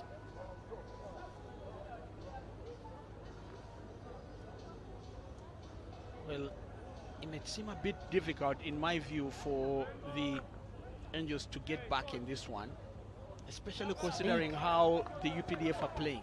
It's a big lead, 17 points, Vianney, under this heat. Yeah. The sun is bright up there. Requires a lot of energy as the fourth quarter returns here at the YMCA in Wandegea. UPDF in green, attacking was Namasaba Fauzia for the UPDF, who lead the game 51-34 at the end of the third quarter. Joan Namato finds Rebecca Namatovu. Attempt just bounces off the iron, is well rebounded there by UPDF's Kakai Nessa. And Chijoba getting herself into position, supporting, and then attempt from downtown coming in from Namasaba Fauzia, but bounces in and out. Joan Namatovu finds Rebecca Namatovu shooting from downtown, but then lacking the precision. And that is where they are shooting themselves in the foot. That is the Angels. Twice Rebecca Namatovu has attempted the shot, and you can see that there's no one in position to try and rebound. Anyanzwa Marion is off the court, so now they are working with a combo of 5 guards.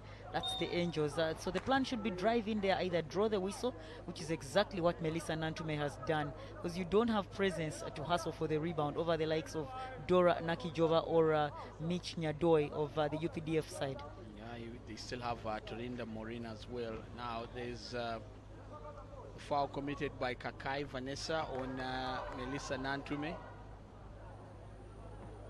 who is at the free throw line. She has 5 points in the game, looking for her 6th one at the line, but also the first bucket in the fourth quarter for the Angels.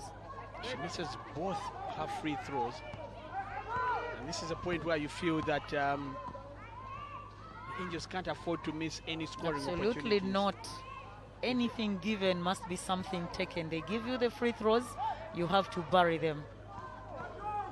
And Tambi returns to the floor for the Angels, shot number 18. Rebecca Namatov, good sharing of the ball.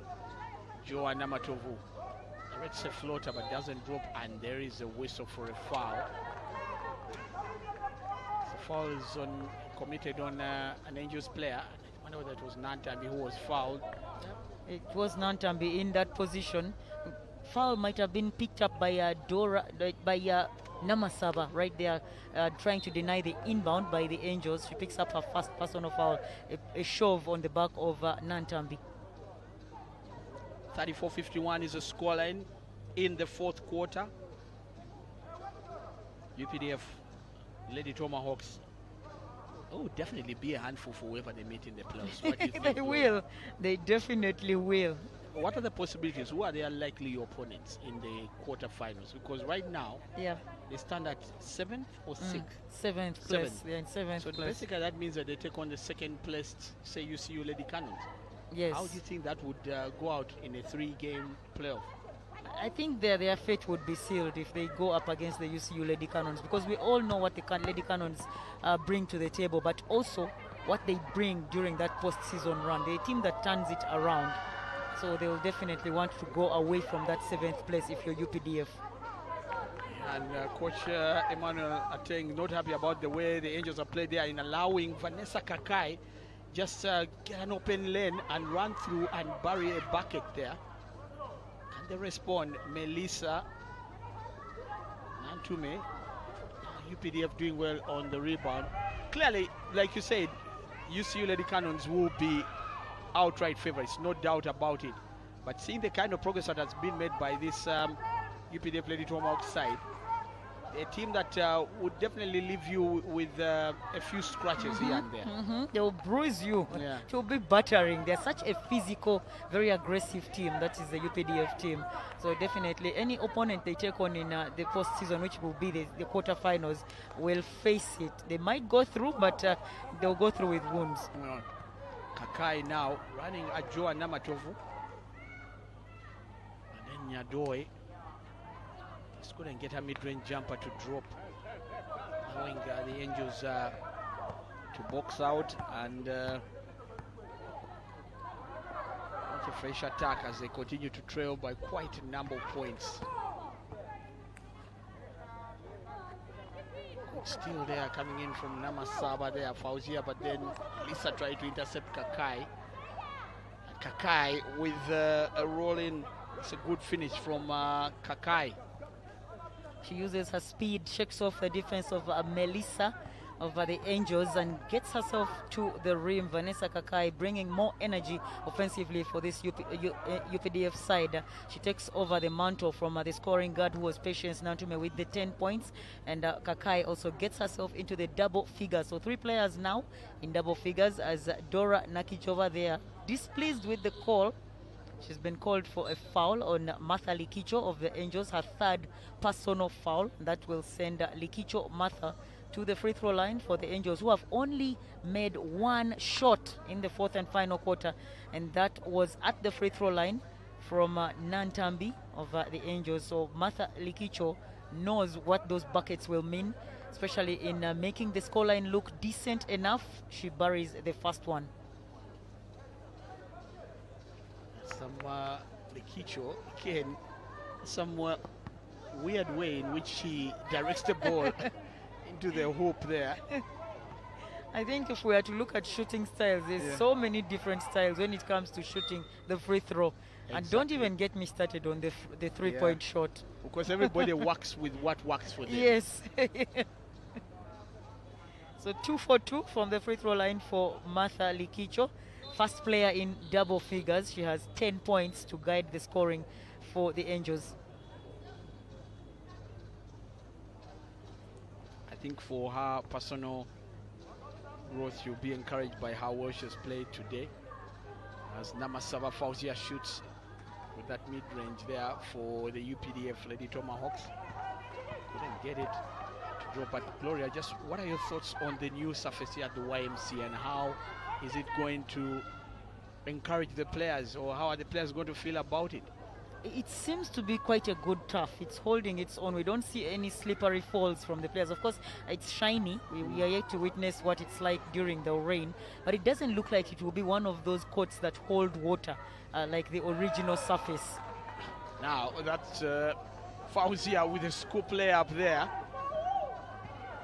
She's had some really good contributions in this game for the UPDF Lady Tomahawks, who now have extended their tally by an extra 2 points. Oh yes, 57-36. That's the score. And that's his UPDF with the 57 points and the Angels with the 36. Well, the Angels have just got another bucket. 38. Joan Namatovu did make that count. So 38 for the Angels. Fauzia Namasava trying to squeeze the pass in, but I think a bit heavy for her teammates to gather there. She's a player that is new in the team. I think she's been with much them. of her in the first round. No, she's been with them. Yeah, we didn't see much of her in the first round, but she's been with them since their days in the Division 1.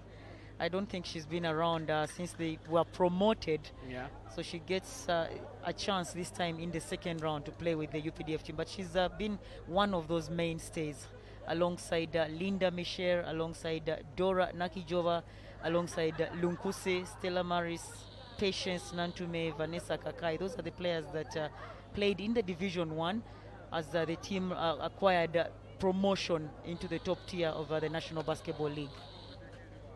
Well, she's just making her presence really felt this second round of the season.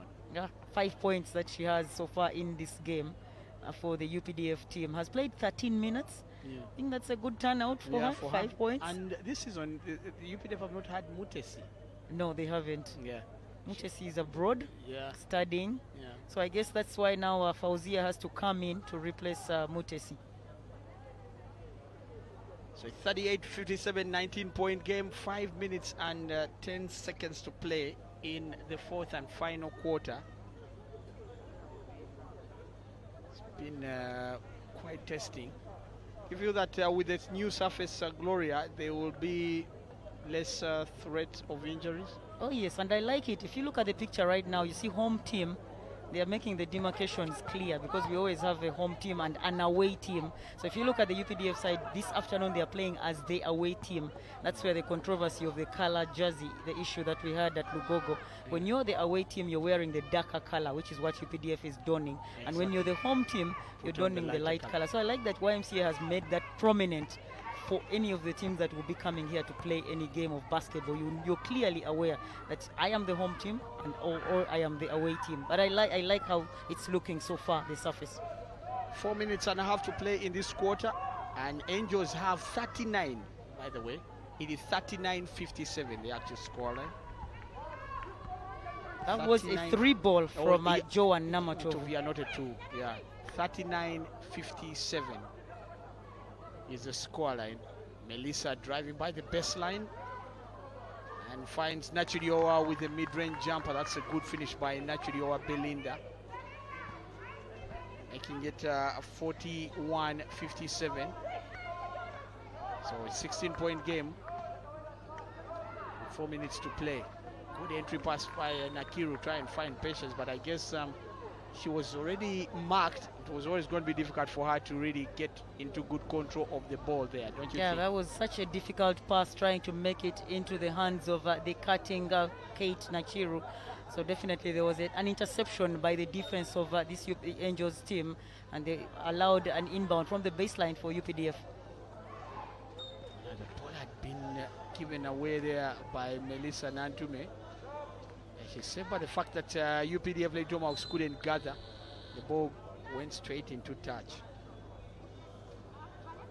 Inbound for the Angels, they bring on Rita Komugisa, one of their experienced players on the roster. They have the stay of Grace Kwarisima alongside Rita Komugisa, who now is on the court for this Angels side, who are getting set to inbound.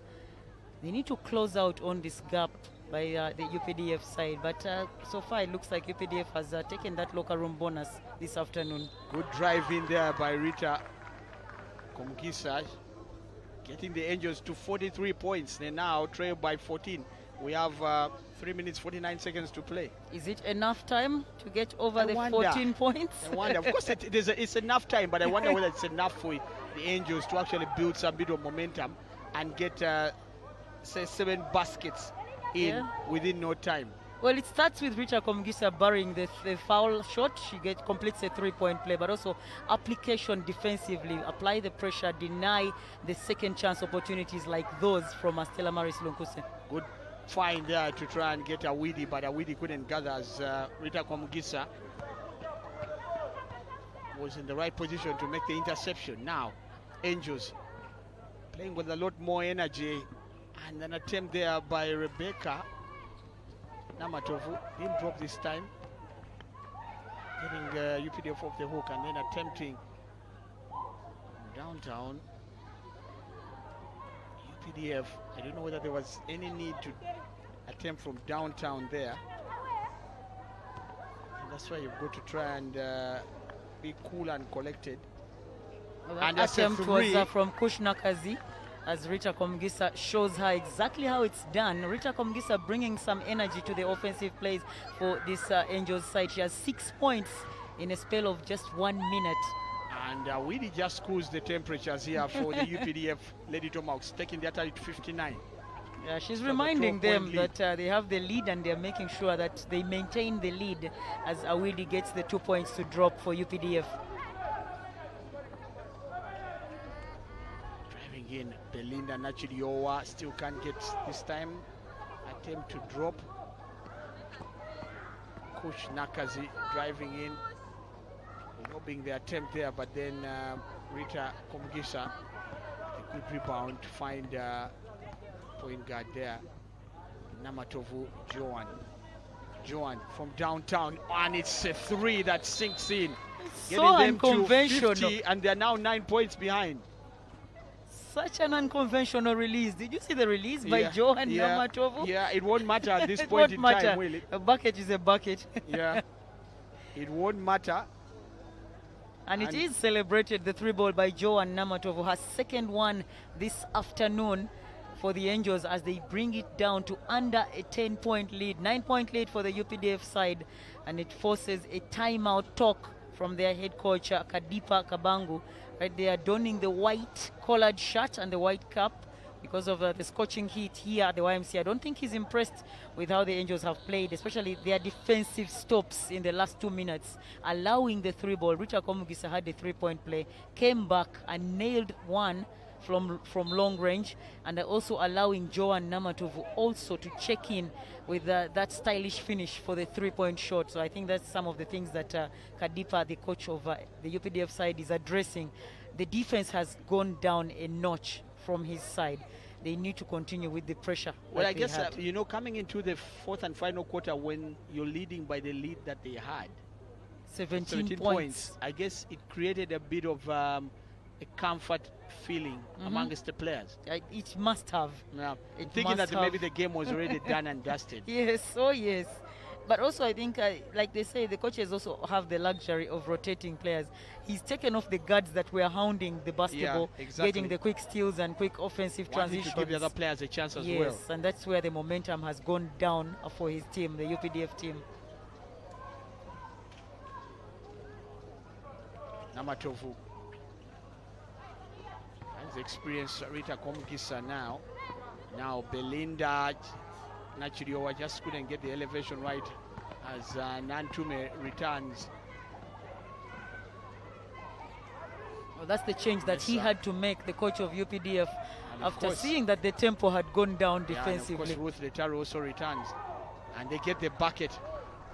This time from Kush.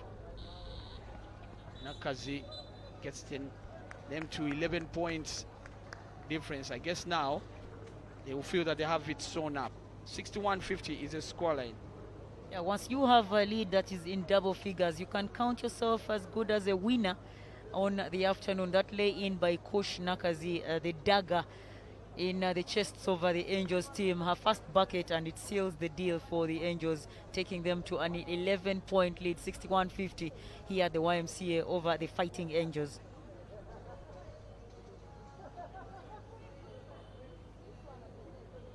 I'm sure that with the 1 minute and 10 seconds left, there's a sense that the job has been done here for the UPDF Lady Tomahawks. They probably felt a bit of a scare when it got down to 9 points, but now I think they feel that they've run the clock well, and the time left, they should be able to hold out with that 11-point lead. Well, they should be able to hold out, but I mean, 3-3-point shots can turn the game around, can turn the game on its head. And you have the likes of Rita Komgisa right there with her back to the cameras, jersey 11, starting the run from shooting from beyond the arc for the Angels. If they can find their groove in this final minute that is left to play, then maybe the 11 points can be erased. But it goes to how they apply themselves offensively, the positioning on the court, because we've witnessed Namatovu. When you look at the points on the floor, she shoots it best from the top or from the 45 degree. For Rita Komgisa, the baseline. For Rebecca Namatovu, the baseline as well. So it goes to how they position themselves offensively, because 3-3-point shots can turn the game around. Absolutely. Trying to get an entry in on the inbound there. Yes, and Nantume now, Namato put under pressure, and she just shoots aimlessly. Guess that's what the pressure does. Hoping for a foul call maybe for Namatovu Joan on that last play. Exactly. Because she was really being hounded there. Yeah, but the UPDF side is not going to give it easy to them, which is something they should have known coming out of the timeout.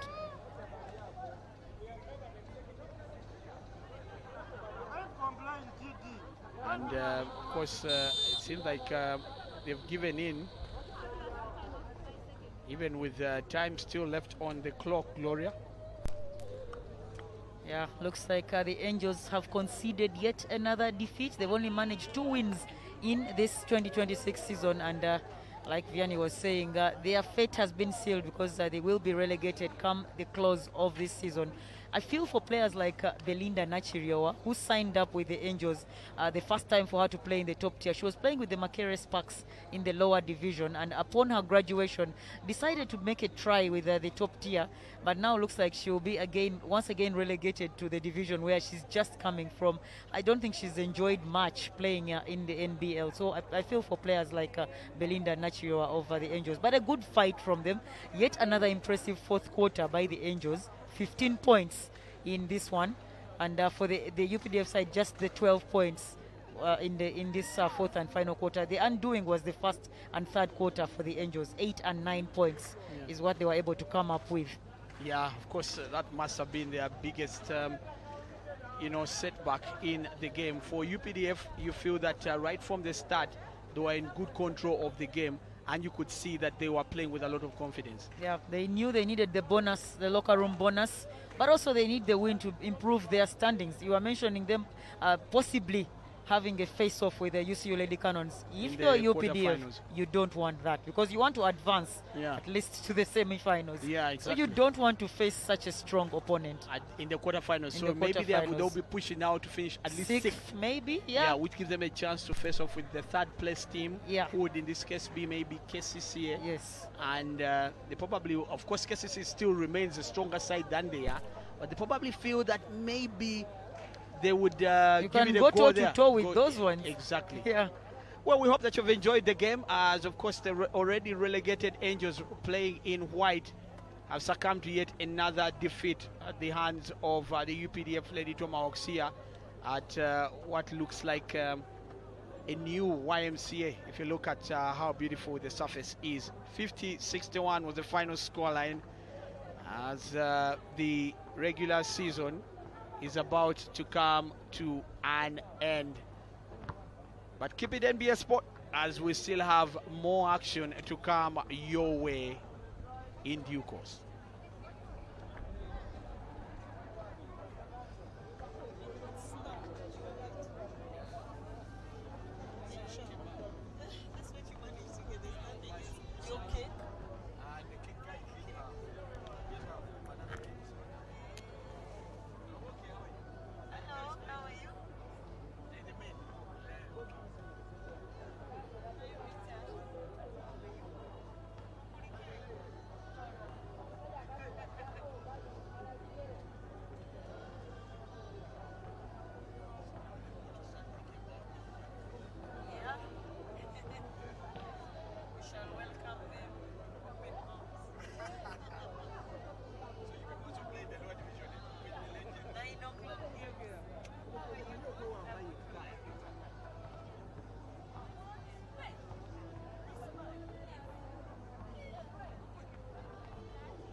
Interviews, post-match. Where do we do them? Where do I position them? Over here. They stand here.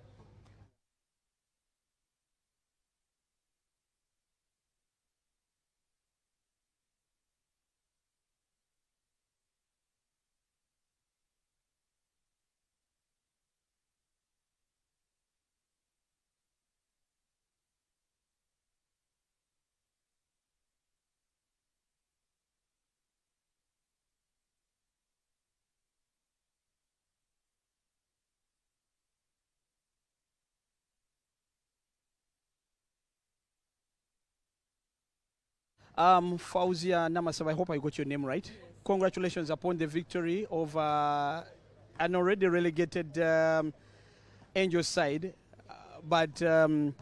Just tell us what is it like, the experience of taking on a team that is already relegated? Some people think that it should be easy. It's not that easy. Second round is something else because each team is coming strong. So you shouldn't look down on any team that comes on the floor. You should prepare your team and everyone has to come strong because everyone gets on the floor to win the game. How important was it for you to win this game as UPDF Lady Tomahawks? We really need it because we are looking at some position. So we had to hold hands and become one team to get this win, and good enough, we got it. What position are you targeting as a team, at least to finish in the regular season? What's the ultimate target? Right now, we are looking at the fourth position, God willing. We are praying so hard to get to that fourth position, and we hope to get there. You feel that you actually have the ability, and what gives you the confidence that you actually can realize that fourth position?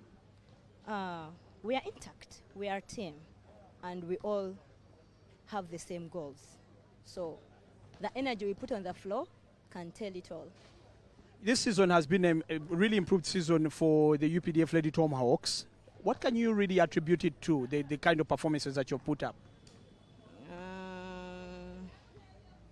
I think that gets to the coaches, not me as a player. They know better for our team. So you have games coming up next week. What should we expect from the UPDF Lady Tomahawks, especially in these remaining games? Energy. Energy wins. Yeah. Thank you very much, Namasava Fauzia. Thank you too.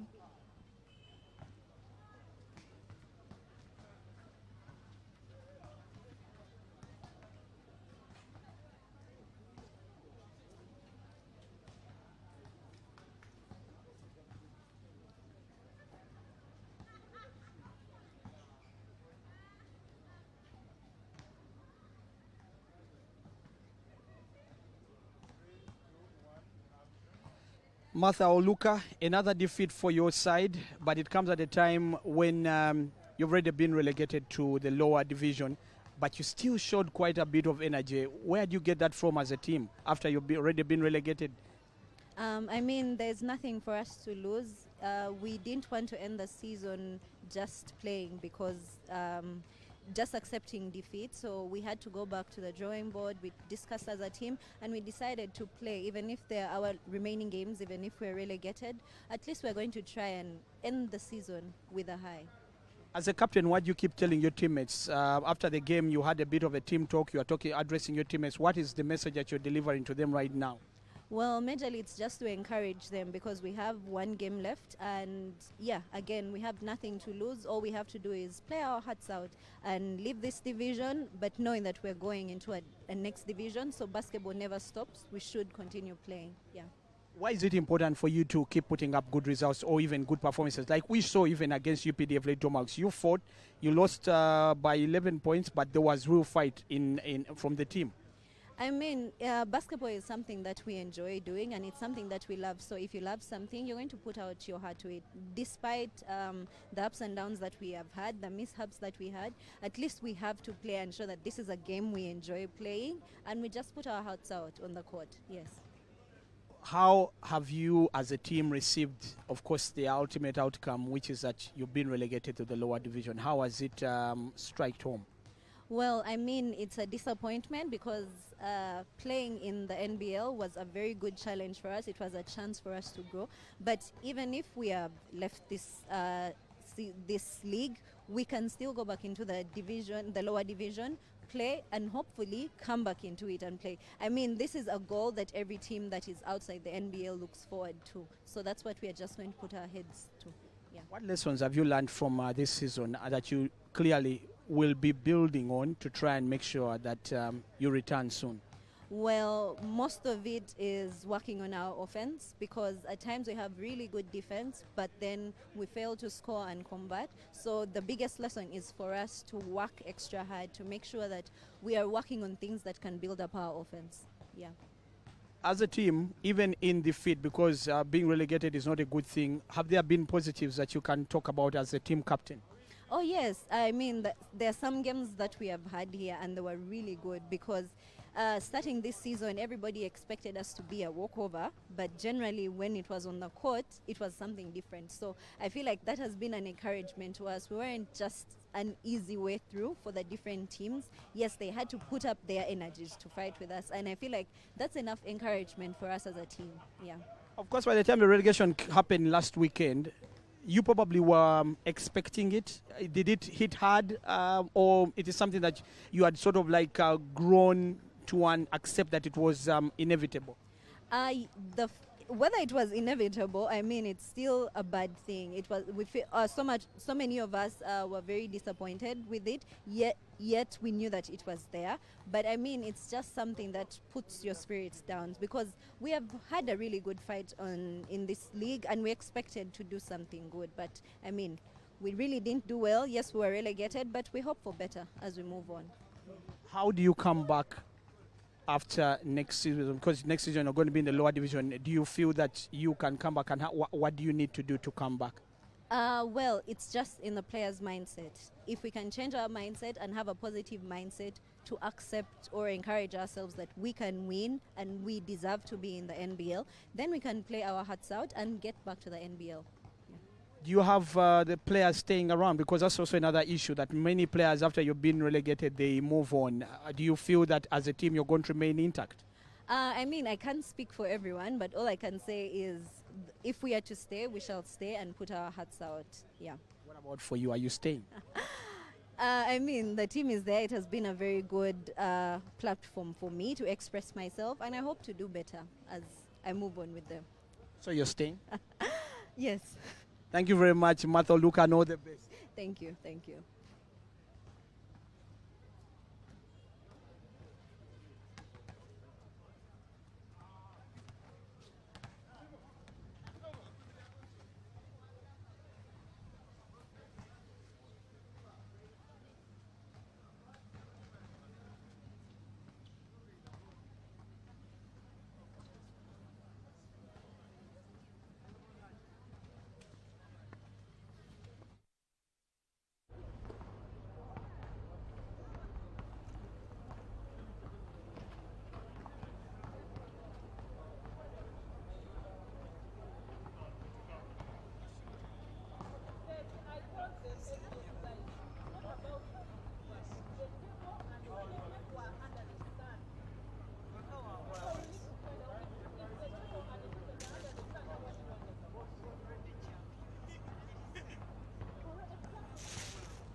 Ladies and gentlemen, welcome to our second dose of Saturday afternoon basketball. We are outdoors this time at the YMCA in Wandegea in a game which means a lot to one of the teams, that is the UPDF Tomahawks, who could actually be relegated today if they go down against the JT Jaguars. The JT Jaguars, who have a superior record of 7 victories, just the 11 defeats.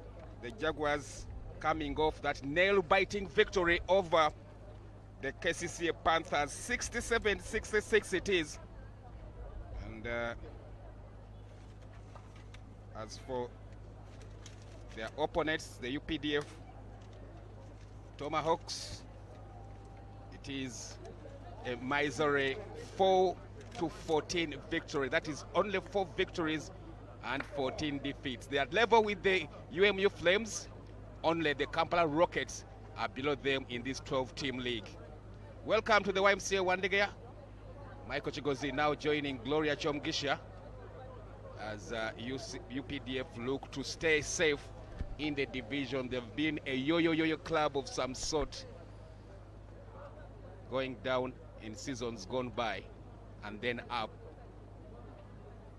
And this is Sudi Ulanga, the JT Jaguar coach, and the fans treating themselves to a couple of bites and drinks under this light of the YMCA in Wandegea. The look of the YMCA, at least on the floor, is new to my eyes since I was last year. I was just about to tell you, Michael, good afternoon. Good afternoon. That you forgot one key word in that introductory reference to the YMCA. New look is that word you forgot to include. Yeah, certainly. The beautiful new look YMCA Wandegea as it is here on a Saturday afternoon. A couple of upsets to start off this afternoon's games. This morning, actually, was my people, Nabisunsa, upsetting the Pearl Queens. Angela Namiremo, I'm sorry. But, well, Nabisunsa needed that win badly. Doesn't change anything as they battle relegation because Miracle Eaglets also upset the KIU Rangers just before the game that we just called, which was the UPDF Lady Tomahawks defeating the Angels. That was a straightforward conclusion for them. Of course, Angela herself, a former Nabisunsa, as a tip-off is underway here.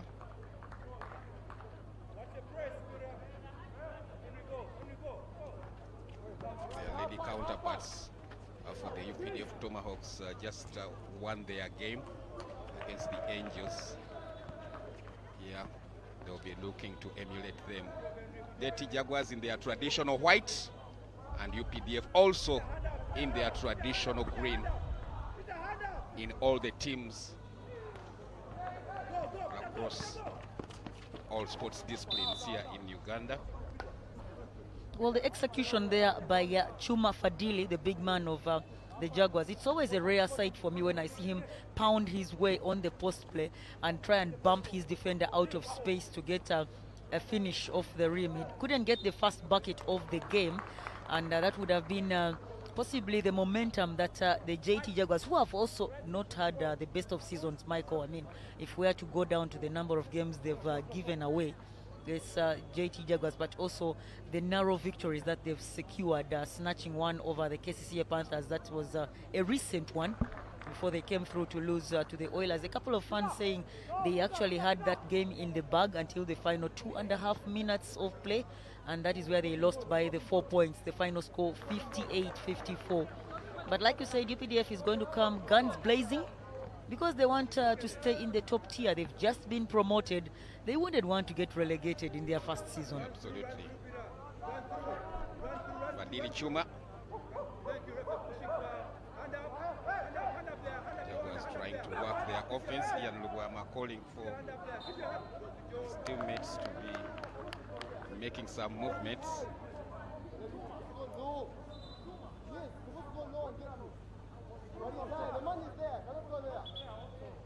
Possession UPDF as we are yet to. Oh, one team scored. Yeah, the UPDF team did score on the free throw line. They got a blocking foul on the JT Jaguars, and they were able to capitalize on that with the free throws from Ichuma Joel. First 2 points for them. But also the turnover, one that the head coach of the JT Jaguars is not loving currently. He's right there shielding his eyes from the heat. The sun is up, bright and sunny. They gave away the ball on that offensive possession, the pass. Not quickly secured. Ian Lubwama trying to get it into Abraham Dut. There's a bit of a stoppage there. Peter Sifuma looks like we'll have to check out of the game. Wonder why, because he's now been replaced by Kasasa Abubakar.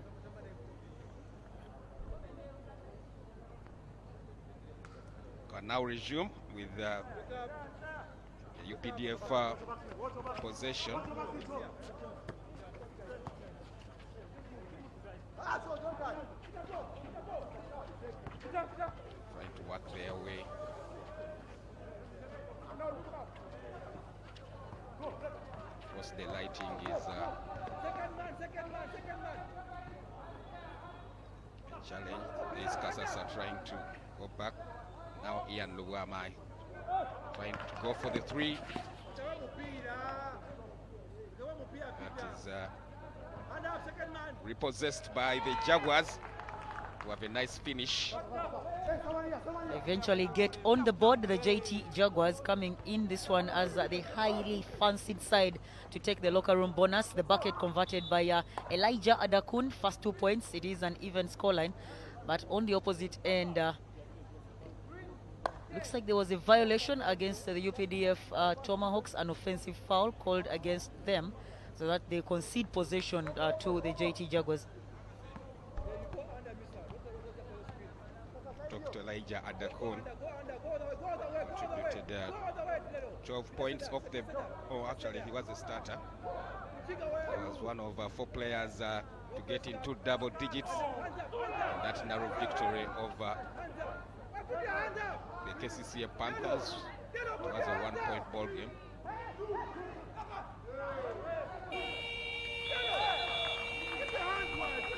Great pressure defense, and the effort results into a turnover. The UPDF Tomahawks hounding Ian Lubwama, who stayed too long with the basketball. Seconds trickling down on their 24-second possession, and eventually they were caught by the buzzer, violating that clock after the pressure surmounting on him, Ian Lubwama, who tried to give up the pass into the corner, Elijah Adakun, but it was not in time to beat the buzzer.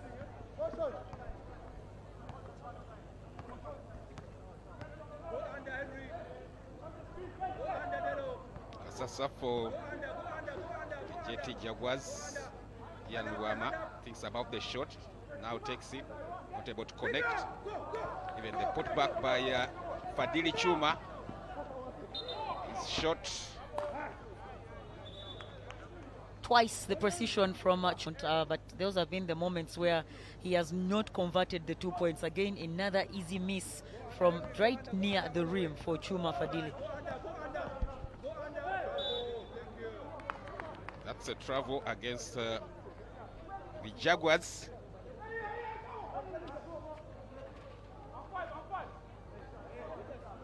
Not 3.5 minutes, and we have 4 points in total. You read my mind, Michael. I was just thinking, is this how this game is going to play out the entire afternoon? Because, I mean, for the men, they get a shadow a bit, as great passing there, and eventually the slice from Godwin Muhamireho.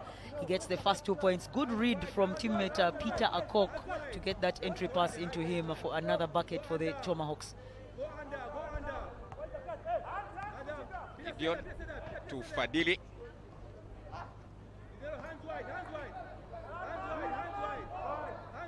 Ian Lubwama showing off some handles. As 24 was expiring on that, so UPDF can now make their attack, and so they do. The big man delivers.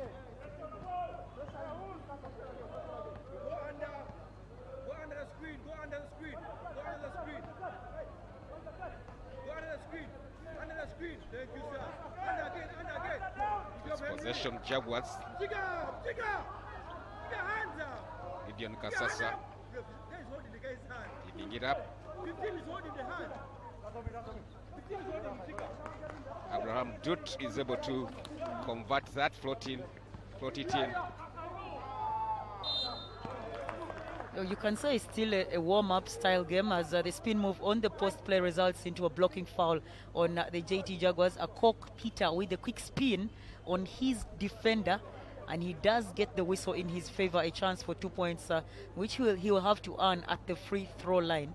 For a Cock Peter, had a great pass into the cutting teammate, who was Godwin Mohamireho, for the 2 points for them. So he knows that every bucket counts in this game for UPDF. He makes his first one at the line. That is a Cock Peter. That's the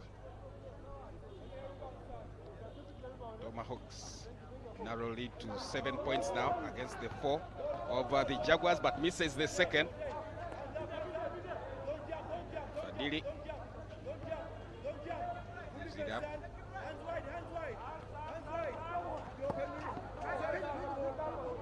Through the feet of a UPDF player and out of bounds.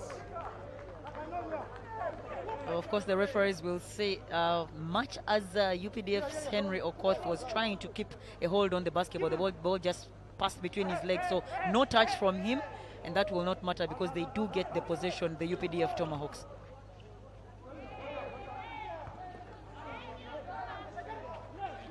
They're trying to work their offense. That's the big man. A cock off the glass, and the 3 ball gets to go. He's had a quick start to this game. Yes, he has six points now for Peter Akok, a player that is used to coming off the bench. He's been providing that 6-man support for UPDF as Elijah Adakun is fouled on his way to the bucket. But for Akok Peter, he now gets that chance to cement his position on the starting 5, and he's doing it in style as he leads the scoring with the 6 points of the 10 that UPDF has been able to put up in this opening quarter. Elijah Adakun not able to convert the first free throw. He's a left-hander. Like so obvious, huh? Yeah. You said you like it when the players are left-handed? No, when they have good mechanics of shooting the ball. The rhythm on it, it's quite good to watch. Yeah, it's good to watch.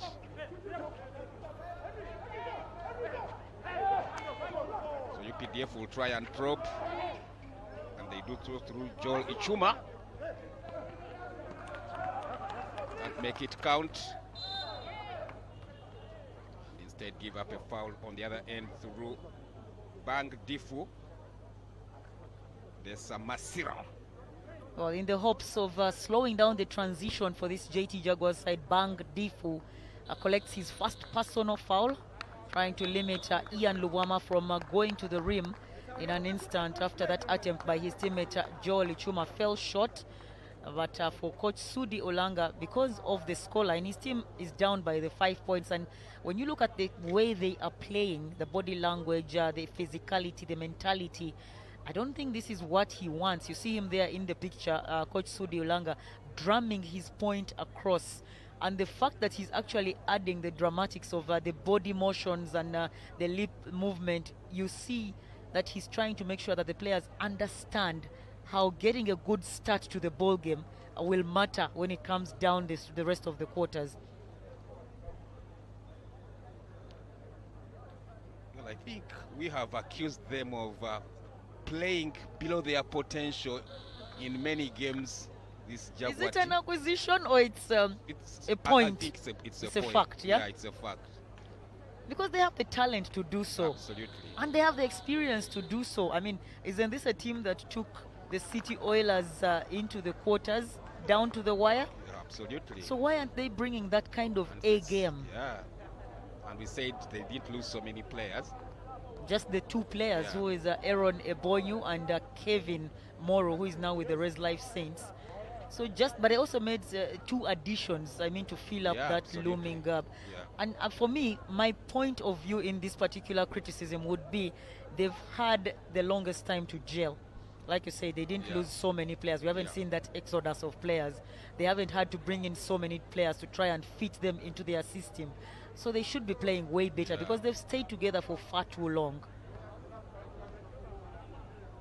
And they have, of course, a very ambitious general manager or proprietor. As you watch some of the fans munching away. But I also believe they have one of the best tacticians when it comes to the head coach. I mean, having been a player of this game, not just a player, but a key player, strength in shooting the basketball. When you have a mind, a brain set like that, I'm sure his coaching is not what they're applying this afternoon. Well, let's see how they'll address that throughout the game. That's a Peter in possession for UPDF. But a ball slapped out of his hands as he attempted that pass. So now Jaguars will launch the attack through Elijah Adakun off the left, and that's in. Better application there from Elijah Adakun. Starts with the fake. He knows Peter Akok has some length over him, can get a block in case he wants to try for the 3 ball. You see on the replay there, fakes and gets to his strong hand on the finish, which is the left hand that Michael was envying. So the left hand finish is good for Elijah Adakun, a chance for the 3-point play for him. The Jaguars try to close in on this 10-7 scoreline. As I said, he had 12 points in their last game, a narrow victory against the KCCA Panthers. Is he called back to the line? Yes, he is called back to the line. An early box out situation there. As you see right there, Bang Difu trying to say it was Abubakar Kasasa who stepped in the perimeter earlier. But a second try for Elijah Adakun. So UPDF will try to attempt a 3. Not able to connect. So Abraham Dut will go for a 3 of his own. Sifuma puts it in and gets the whistle to accompany his bucket. Reading into the missed attempt on an early execution from teammate Abraham Adakun. You see the referee there indicating the foul committed by the UPDF Tomahawks on Fadili Chuma. Made the and one as he commands his troops to make sure that they drop back in drop coverage to deny the transition lay-in from the UPDF Tomahawks. That's the replay from Chuma Fadili, who was fouled by UPDF's Bang Difu. First personal on him, and the 3-point play completed by Fadili. So it's now a 2-point ball game. Just over 3 minutes to play here in quarter 1. A very significant day for the UPDF Tomahawks, who could all but be relegated today. And the reason is their rival, one of their rivals in that position is the Flames, who also have 4 victories. But on paper have easier fixture. They still have the Rockets to play. Yeah. And you'd fancy that given the situation at the Rockets.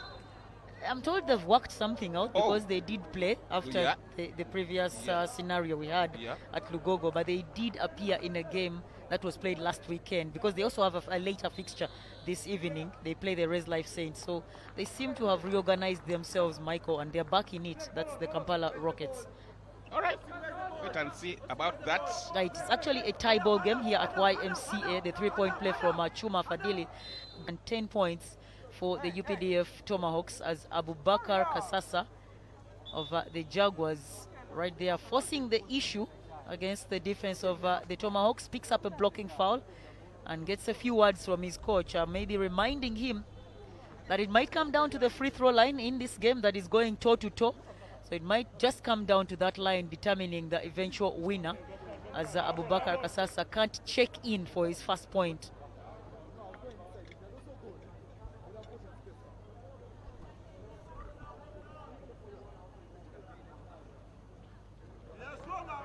He's an explosive forward. Kasasa misses both. There he is trying to make amends. Why do I prefer Agassi when it comes to this kind of game, because we know the style of play for UPDF, physicality. Yeah, physicality. Don't you want to have a player like George Agassi of Absolutely. JT And Jaguars? he's never disappointed. No. When you get the contact on him, then you've invited him to play the game, which he does. Good defense by the JT Jaguars on this occasion. Foul, the reach in of that steal by the JT Jaguars. You see there, one of the new officials in this officiating game indicating the foul committed by the UPDF Tomahawks. And it's the first personal foul on a Cork Peter on that reach in. I wonder whether it's a timeout or... It is a timeout. Yeah, because it's still This up time 2 it's, minutes. yeah, this time it's from the UPDF coach Monday Baker, wanting to have a few words with his troops. They've allowed the opponents to ease themselves back into the game. The first time out, of course, was taken by the JT Jaguars. That was when the score was at 5-10 in favor of their opponents, and that timeout resulted into them going on a 5-0 run. And that's why coach Monday Baker now for the UPDF side has picked this moment to call his own timeout.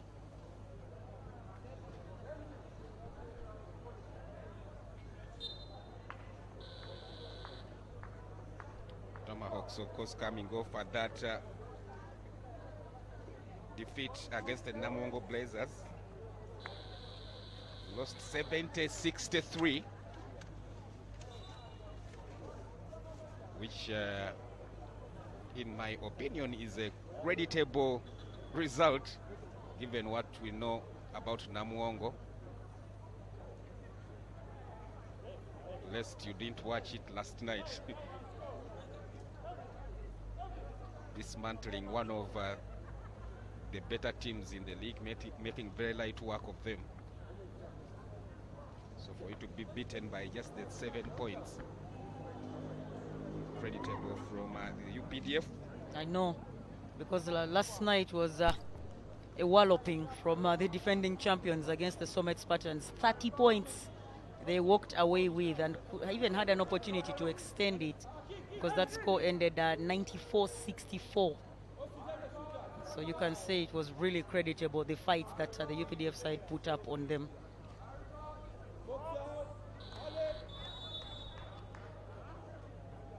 One in from the Jaguars, number 2, Dut Abraham.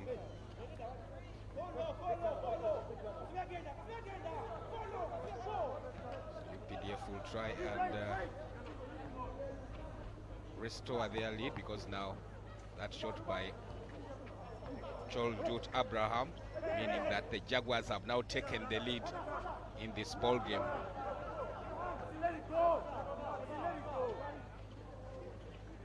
That is in. It was a case of improvisation. Yeah, of course, second chance resulting into the one that they needed. Austin Odiwar off the bench for the UPDF Tomahawks, as the throwdown from Abubakar Kasasa is denied, but a whistle in his favor because it's a foul, blocking foul on the UPDF players. So Austin Odiwar quickly giving his team the lead switch once again. That lead by the Jaguars not long before the response by Odiwar and Abubakar Kasasa, who was trying to get that highlight moment, the two-handed jam, was denied, and a blocking foul called against him. Misses the first. Meanwhile, speaking Austin Odiwar, he had 21 points in that narrow loss against the Namungo Blazers. He led all scores for the UPDF side. Yeah, they are trying to probe, but instead turn it over. Loose ball. Abraham Dut trying to look for Kasasa. Ball out of bounds.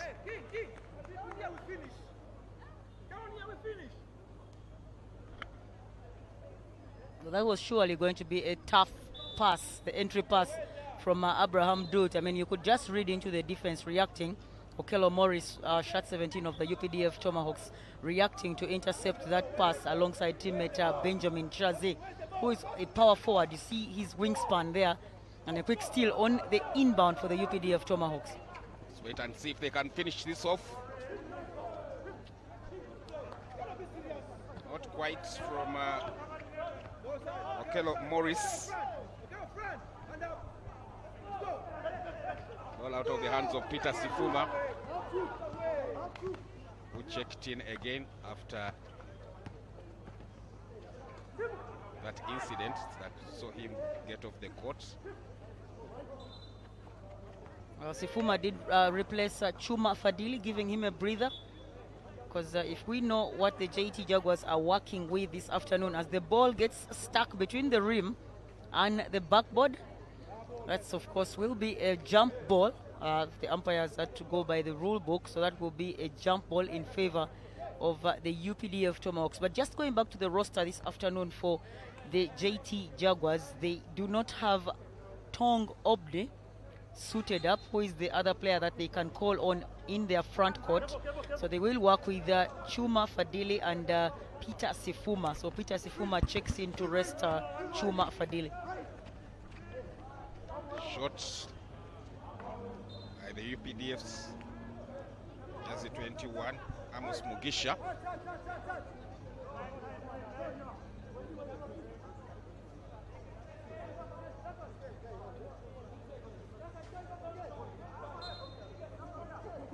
They'll retain possession.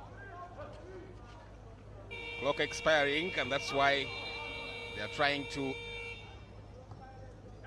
release it quite quickly.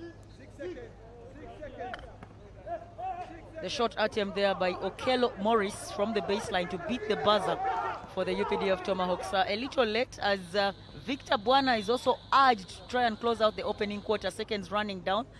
He manages to get the shot off, but the finish not the result for the JT Jaguars, who are down by 1 point at the end of the first quarter. Well, the Tomahawks, I'm sure, will be proud of what they have been able to put up against a more fancied opponent like the Jaguars. But that man, Akok Peter, has been a big difference between the two sides.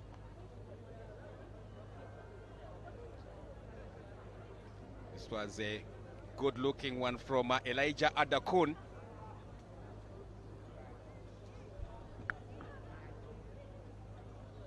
As we take you through some of the better plays so far. There is the man I'm talking about, Akok Peter, off the glass and in.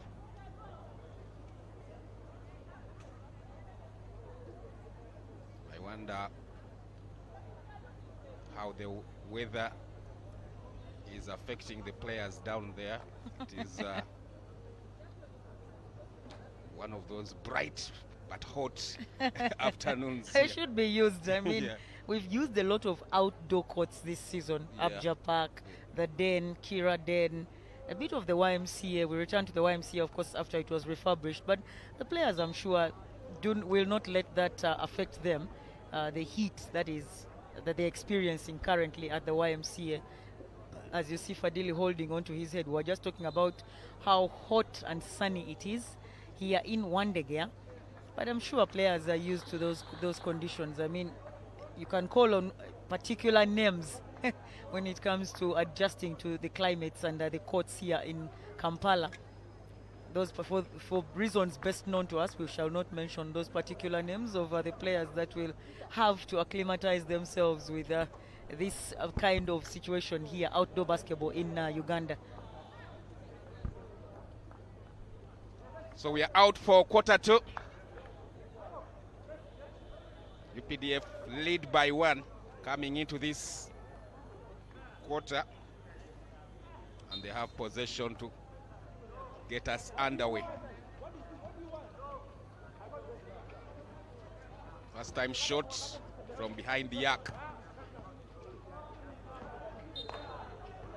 kicked out of bounds.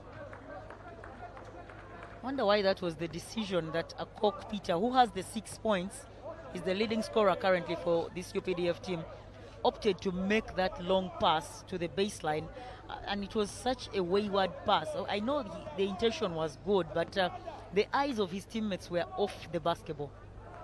Well, Jojo Deki connecting from deep.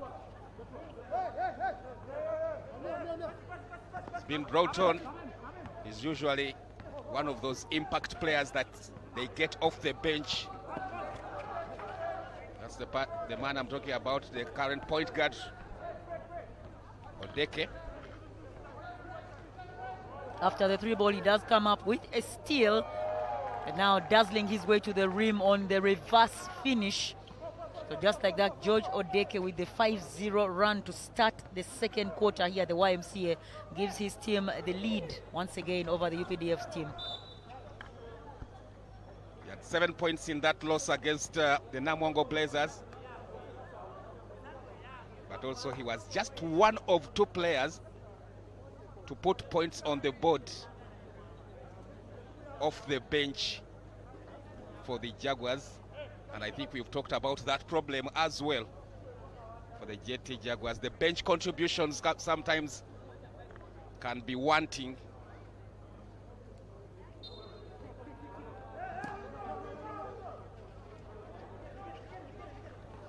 Which would be something that maybe they are trying to address now, because alongside George Christian Odeke, they also introduced Dishon Mutola in that shooting guard. That's Dishon Mutola coming up with a steal for the JT Jaguars, trying to make that pass into teammate George Christian, but the ball bounces off the foot of Christian Odeke. Would have been a good steal and a transition finish for them, but the pass, a difficult one to make because there was a defender right in front of George Christian, and the pass goes out of bounds.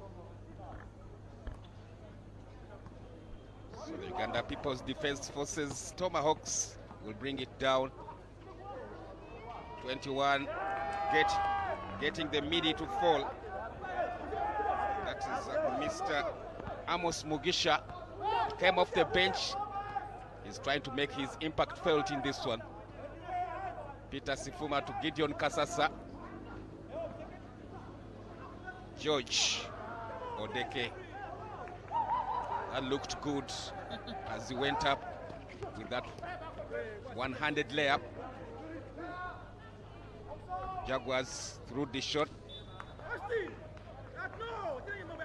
I like the antics there from Dishon Mutola, who opted, he had 2 teammates ahead of him, but opted for the pull-up 3, the quick firing of the 3 ball. I couldn't connect on the finish, and they are taken in transition by Amos Mojisha, who tries to dump off the pass into a cutting teammate, and that is Austin Odiwar.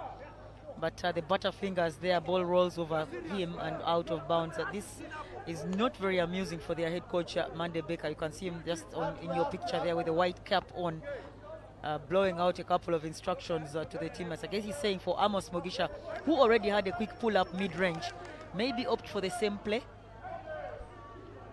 The shot, Mutola. I think in terms of that decision-making, I'd say probably not the best option that time. Yeah. You agree with me, right? Yeah, I agree. Actually, second time now. The first one was the pull-up for the long-range 3. Yet you have 2 players ahead of you, 2 teammates ahead of you. It becomes a 3 against 1. That is 3 offensive players guarded by 1 defender. Take advantage of that at least to make it count for the 2 points. Sean Mutola looking for Fadili, who is posting up on Peter Akok. Peter Akok has a touch on that ball that forces it out of bounds.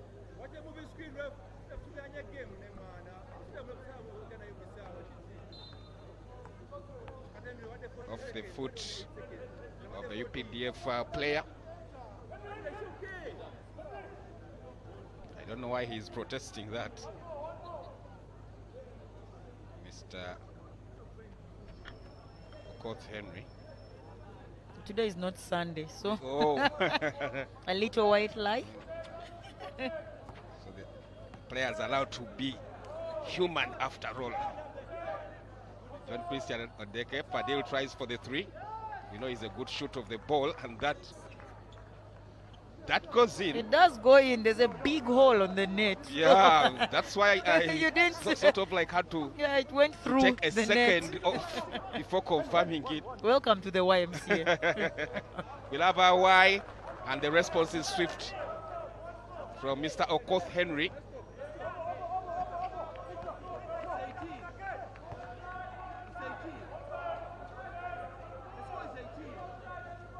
Jaguars now take the lead again.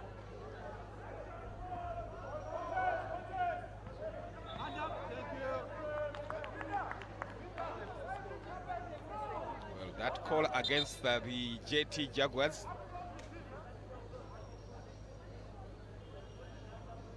Fadil Chima was in possession.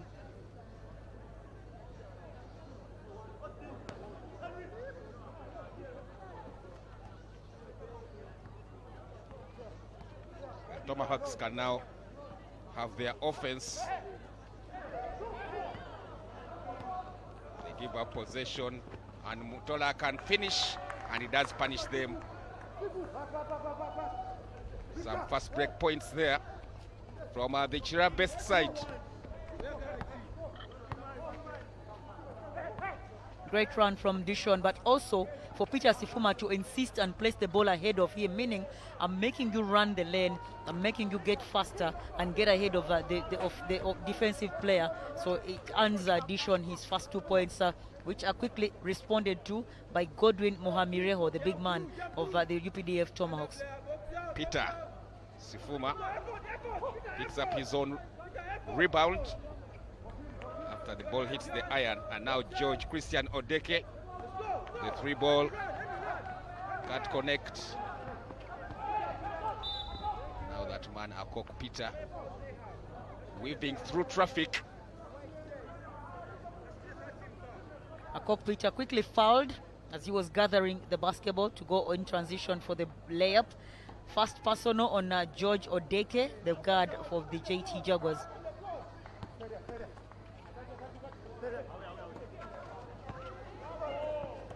Tomahawks just about retain the ball and have another three and take the lead again. I mean, you can't say enough about that name, Peter Akok, as he looks at his shooting arm firing from the 45, and he connects on that three ball for UPDF, who once again take a 1 point lead courtesy of the big man's three. That was Akok Peter right behind Henry Okoth, who had a previous three ball dropping for the UPDF team. So 6 points in quick succession, and it gives them that 22-21 lead, the UPDF team.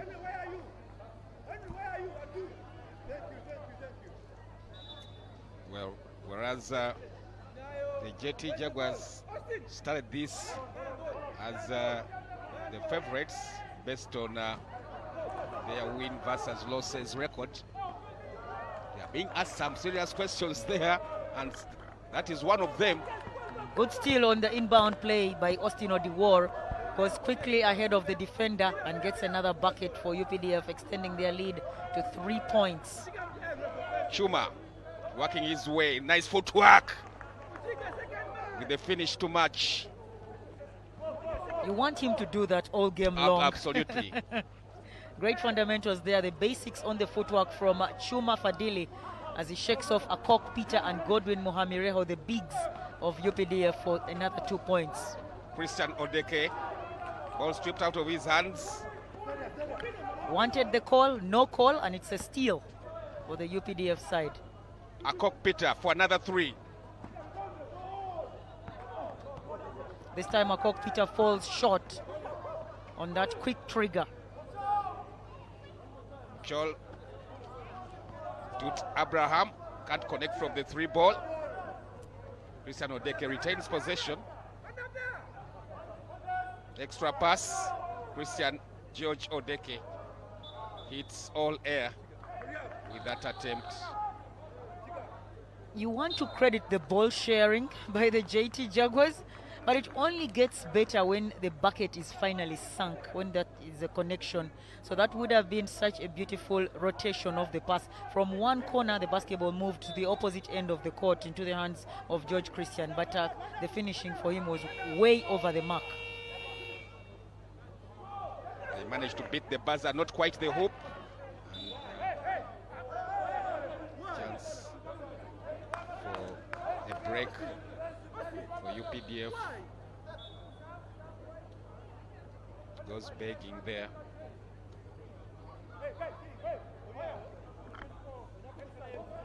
It will be possession. JT Jaguars as Ian Ruama checks back with just about 3.5 minutes remaining to half time. Peter Sifuma is fouled. The guilty player not really happy with the call from the umpire. One of the new faces in the umpiring section. Well, he does call that foul on a Peter who is donning the jersey number 10. Now that is worry for the coach and the bench of this UPDF team, because that is a second personal foul, beg your pardon, second personal foul for a Peter, a pushing foul called on him on Peter Sifuma, who is now at the free throw line, trying to bring his team to close into that 1-point lead by the UPDF side. The scoreline 24 for the Tomahawks and 23 for the JT Jaguars. So it's a 1-point separation. So that will be adjusted shortly.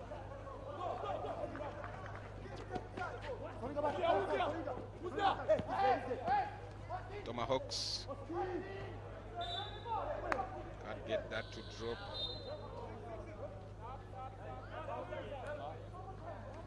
Through Austin Odwar. A bit over ambitious on that drive from Austin Odiwar. I don't think he noticed the presence of a big man, Godwin Muhamireho, and Akok Peter right in the perimeter on that drive from him. Sifuma loves being operating from the top. And yet he's just done some nice fundamentally sound footwork. Yeah, absolutely. And gotten an easy bucket. UPDF, Peter Akok. That left can't get to drop. But there's a recovery here from a teammate. And this time, Peter chose to go with the right on the left side of the hoop. Quick steal by Joel Ichuma, and it results into a blocking foul on the JT Jaguars that will see their leading scorer for UPDF, who has 9 points, Akok Peter, to the free throw line. His team leading by 1 point. Make that 2 points now on that execution and conversion from Akok Peter. So the score will read 25 for UPDF, to 25 and 23 for the JT Jaguars, as the second attempt by Akok is disallowed. Referee says one of his teammates, who was Okoth Henry, stepped into the perimeter early, so that attempt will be disallowed, much as he had missed it. So 25-23 the score in favor of UPDF. Yeah, Lubama. That gets to go down from Dut Abraham of the baseline. And he ties the ball game at 25 apiece. Nice setup. The finish.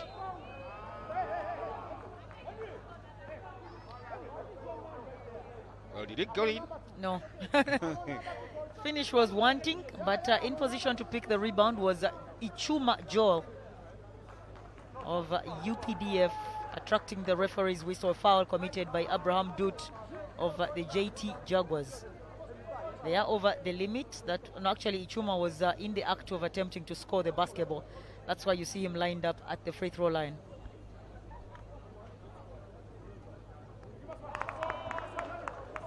Ichuma can't get the friendly roll. Not that there is a Chuma and that plays for the Jaguars. This one shooting is Ichuma. with an eye.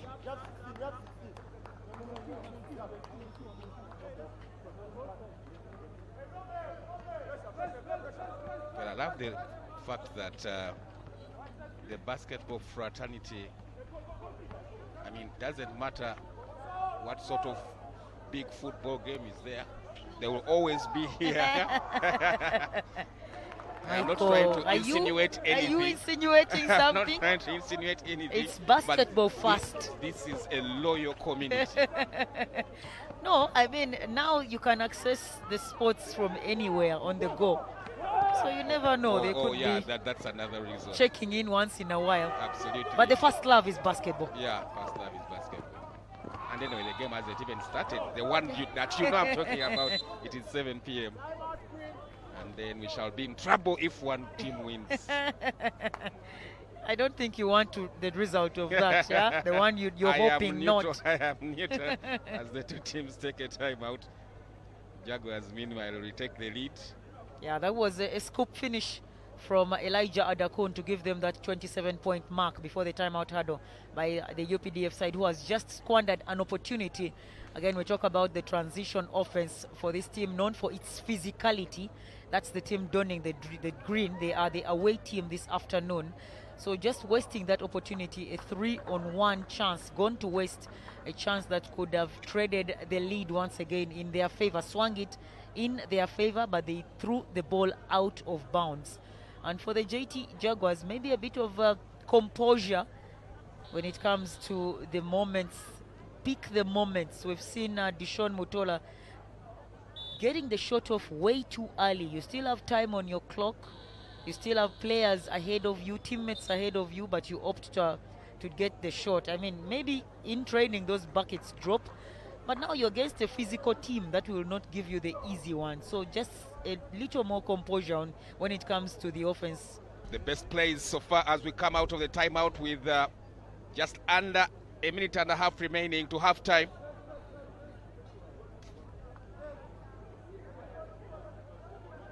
The season, the regular season ending on the 12th of June. A couple of fixtures still remain for these clubs.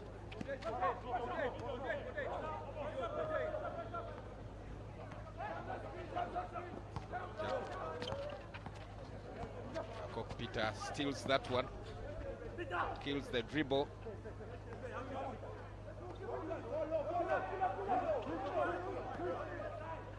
Amos Mugisha calls for the screen.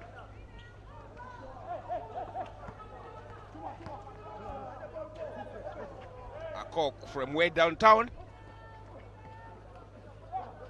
It's the iron. Now the Jaguars can try a quick offense here, which is finished off brilliantly by that man you were talking about. Well, he's improving game by game. That is Victor Buana. Quick transition for him, and he gets his first 2 points. Actually, George Agassi, beg your pardon. That was George Agassi who came on in the timeout hurdle. I mean, for him, it's always eyes on getting the bucket, because you saw after that rebound was hauled down, he was already ahead of the ball, ahead of the rest of the pack. And that's where he easily beats the defense of the UPDF team. He comes in, and the first 10 seconds are 2 points for him. Really never disappointed coming off the bench. One of those productive players for this team. Probably who sometimes you think he commands a starting role in this team. Yeah. But I think those are just our thoughts. Not the thoughts of the technical staff of the JT Jaguars. The players hydrating.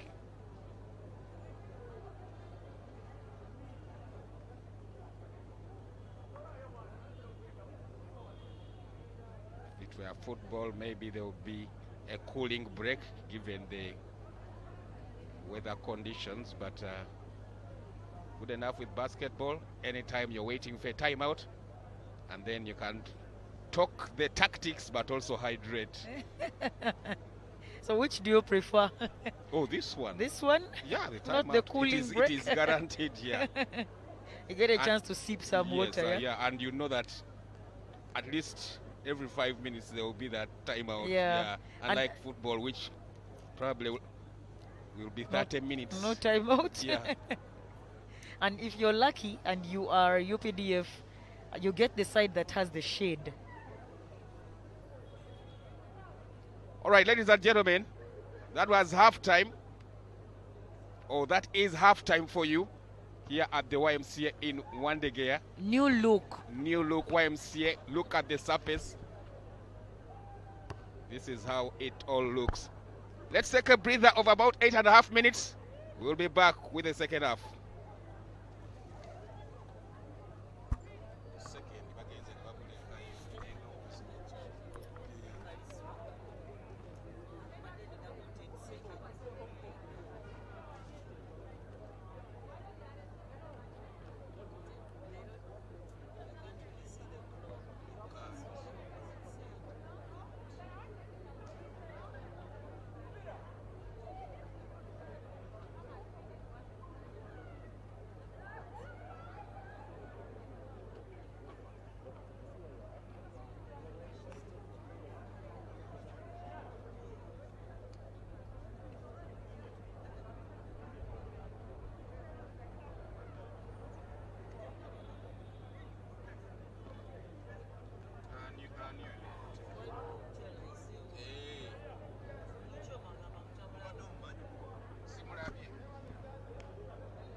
Right, third quarter is underway.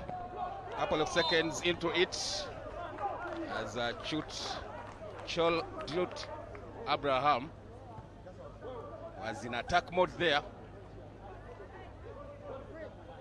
Remember, we were tied at the break.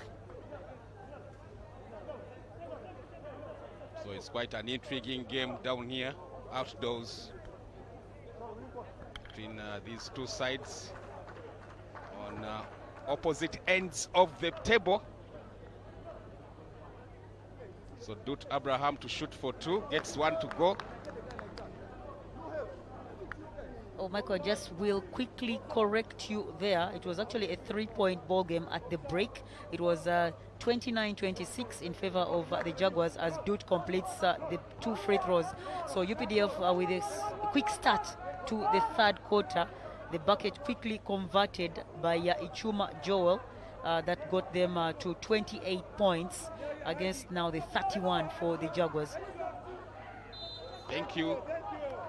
You know, our good YMCA scoreboard is on our blind side. Oh, yeah. Yeah, so it's a bit of a challenge Yeah, a sometimes. bit troublesome for us to have to call the game, but also have to keep an eye on how the scores are changing sides. And for this particular meetup, these two sides are trading buckets. I can't seem to recall how many lead changes we've had in the first half alone. Yeah, absolutely, so many. Free ball. Nope, not successful.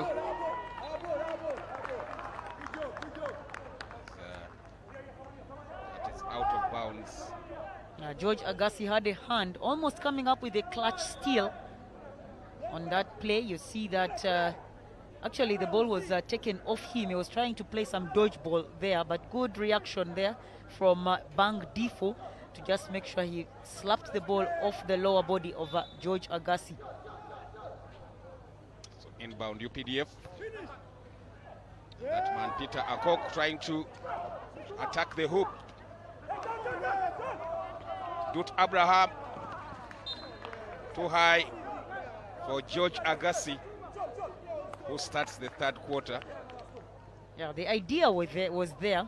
The one-handed push pass from Abraham Dut into the running George Agassi. I mean, we've been calling for him to get on the floor because I guess we all know what he brings for this rhythm offense for this JT Jaguars roster. He came on and his impact was felt.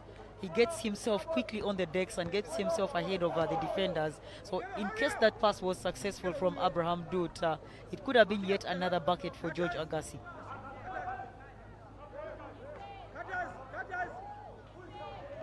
Trying to launch the attack. Quick whistle, an indication of a pushing foul. Oh yeah.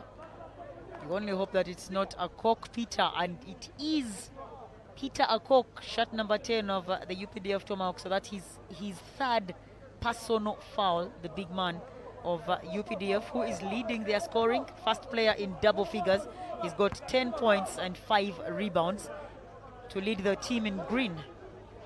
Dut Abraham on the 3 ball. Agassi to put it back. Agassi misses, and this time they are out rebounded by the length and size of Godwin Mohamireho, the big of UPDF, who turn it over and they find Elijah Adakun, the JT Jaguars, but his lefty release, not able to finish it through the net.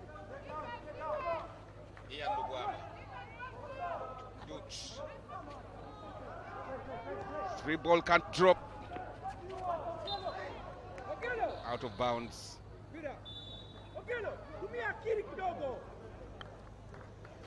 Ian almost hitting the bleachers there as he was trying to make sure that the pass was not successfully received by Okello Morris. But he picks himself up. It will be possession for the UPDF team after the last touch came off Ian Lubwama.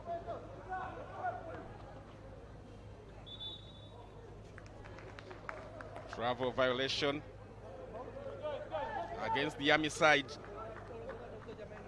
Travel committed by Austin Odiwar Odiambo, formerly with the KCCA Panthers, now opted for the Army side, where he's been such a character for them, can afford to start on the 5, but also can afford to top score on any given day. George Agassi with the midi. Hits the outer iron. Now a 3 ball from Martin Baraka. Martin's attempt for the 3 just hits the front of the rim. And the hustle for the rebound, last touch is slapped out by Okello Morris. Elijah Dakon, fake from Dut Abraham. Well, the hoop tending to be tricky. It's not being kind to him. It's not being kind to him. As the 3 ball gets to drop from Martin Baraka. He tested the waters with the first attempt as Martin Baraka gets his first 3 ball, shooting the second one from beyond the mark to even the scoreline. 31 apiece here at the YMCA. Both teams trading buckets. Martin Janvier Baraka, the last one to contribute for the UPDF team, who are now forced into a foul violation. George Agassi going to work on the post play with a spin move, gets the referee's whistle. Later on, it's Race Live against the Kampala Rockets. But you will watch that for us. Unfortunately, we would have run out of broadcast time.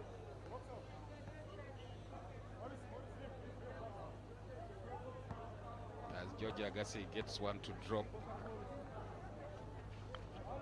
But also, in case they don't catch that action, they will be hearing the results from us tomorrow Absolutely. on how that played out between the Res Life Saints and the Kampala Rockets. Sport this morning, your prime show on NBA Sport starting 7.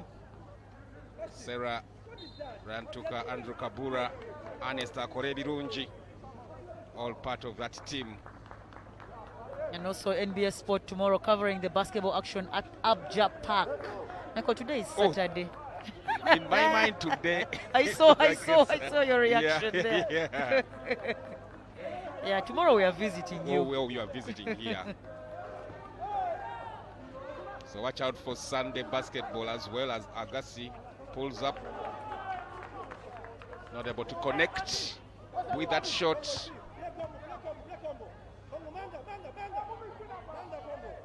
Martin Zambria. Baraka can't connect. Big block from the Jaguars. Is Agassi. Gubama. Good fake.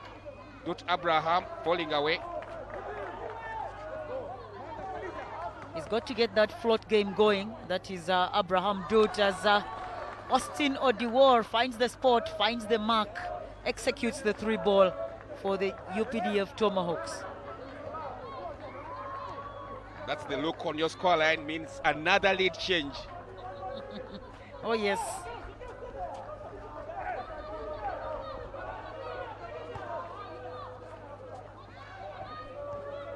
Drive to the hoop. Elijah Adakon did find it easy, as that was slapped out of his hands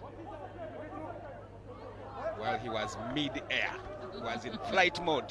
I mean, just look at that front court of this UPDF side, the team in the green. Look at the size down there as they get set to defend on that inbound by the JT Jaguars. Because you have the size of Godwin Mohamireho, one of the biggest players in the league, not just for his team, but also in the league. If you put him against several big men across the different teams, he comes up strong, can hold his own ground. Then you also have the size of Martin Janvier Baraka right in there. And you also have the size of Okello Morris in the front court.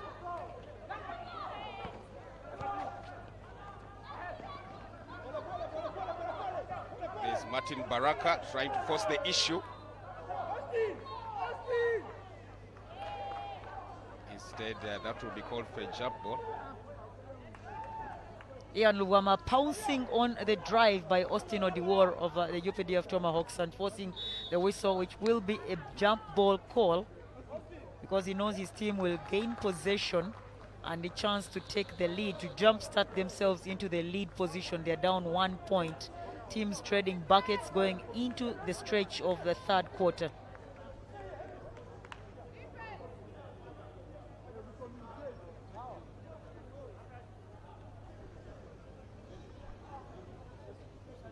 Fans enjoying some Saturday afternoon basketball before a new look YMCA. I like the coloring, I like the demarcations. Now you can You clearly can see where the perimeter is, where the 3-point mark is. I mean, you look at the blacks to indicate the perimeter, the maroon, slash red possibly to indicate the spacing. So players are aware of where they should clearly be, not unlike before from the old surface. You couldn't tell the sideline. I like a choice of colors as well. Yeah, it's very beautiful. Yeah, it looks beautiful on the eye.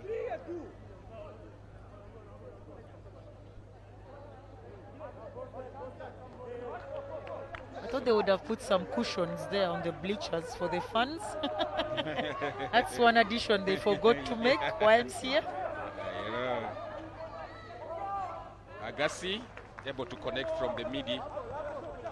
6 points now for the small forward of the JT Jaguars coming off the bench. Something Michael has mentioned a lot is how productive the bench players are, could turn around the game in favor of either side. So George Agassi off the bench now has 6 points, 2nd leading scorer. Elijah Adakun. Agassi wants it, instead it goes to Odeke, and it's finished off well. George Agassi once again coming to the rescue. The entry pass from Ian Lubwama. He doesn't hesitate once he sees the cut diving to the rim from teammate George Agassi, and for George Agassi, doesn't wait mid-air. He releases it high off the backboard, takes his tally to 8 points. Elijah to bring it down for the Jaguars. Georgia Odeke. 3 ball is good from Ian Lubwama, the silverback. You could tell from the release, Ian Lubwama confidently settling into his spot, the corner 3 ball. The stroke, the way he releases that, you can see that he has calculated the distance between him and the rim, making sure that it is string music on the result. A swish for the 3 ball, and for the first time, the biggest lead this afternoon belongs to the team in the white and gold, who are the JT Jaguars. 6-point lead. We might say big league, but for the JT Jaguars, this is the biggest lead that they've been able to hold on to. And that was courtesy of the execution of their small forward and the guard, Ian Lubwama, picking up his first bucket of the afternoon, and it comes from the corner 3, forcing the timeout talk for the team in the green, the Tomahawks. Well, maybe the other thing that was forgotten or that wasn't touched is the board repair. I thought they did some work. Yeah. The mattresses, maybe? Mattresses.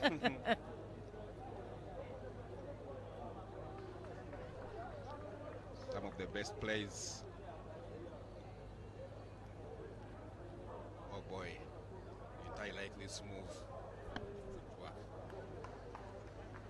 Isn't it the only one we've seen him do?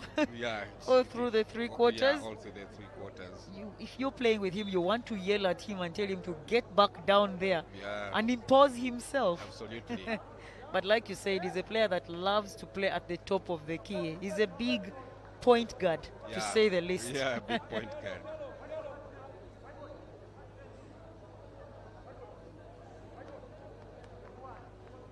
Remember time he had a buzzer in one of the games this I recall at Lugogo. yeah. So we come out with just under 3.5 minutes remaining here in the most important quarter of a basketball game, according to respectable voices across the world.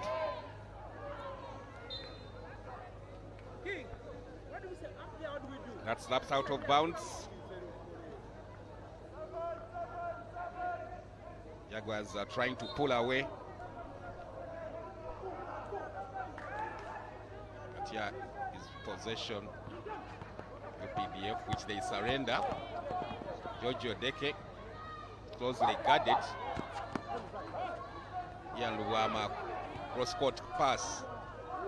And that's a good finish from Elijah Adakun. Adakun now with 9 points. Surpasses teammate George Agassi for the lead in scoring. Several players contributing on the scoreline for these 42 points that the Jaguars have so far put up in a dominated 3rd quarter as they pressure the ball, force an attempt against the UPDF team, and the rebound into the hands of Peter Sifuma. It's on the floor. Looks like that was a foul. Foul against the Tomahawks on that attempt from Elijah Adakun. There will be an inbound from the baseline for the JT Jaguars.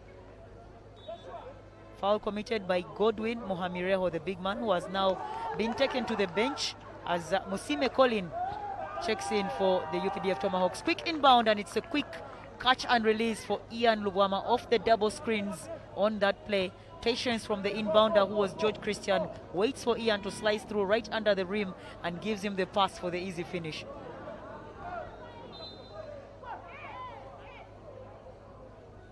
That's a foul on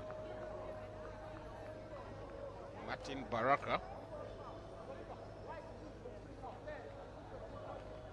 Meanwhile, the lead now getting into double figures for the first time, courtesy of that Ian Luwama finish that we are talking about. Actually, the Tomahawks from where I can see the scoreboard have 33, not 34. As Baraka wants it back. They could be punished again. George Odeke with a clean finish. The former UCU student whose roots have been in the UK recently. Hasn't he now become Ugandan? Since he checked in. Playing the first round in its entirety, stayed for the second round as well. You can count him now as a local. That is George Christian Odeke, based in the UK, playing the jersey number 10 for the JT Jaguars. He picks up his second personal foul, closing out on the drive from Amos Mugisha. As we look at that picture there of Sharon Chiraboli, seemingly taking a look at some new kicks. The postseason is looming, so you might as well smarten up as you get ready to play in that postseason. So Sharon Chirabo looks like she wants to shop some new kicks. She's not just a basketball player, she's a basketball fan. I literally find her. And remember, she's an assistant coach of the KIU Titans. Much as they were relegated, she's on their bench. So, I mean, getting some notes here as she watches ball games as an assistant coach. I mean, you would want to watch and learn a few things here and there.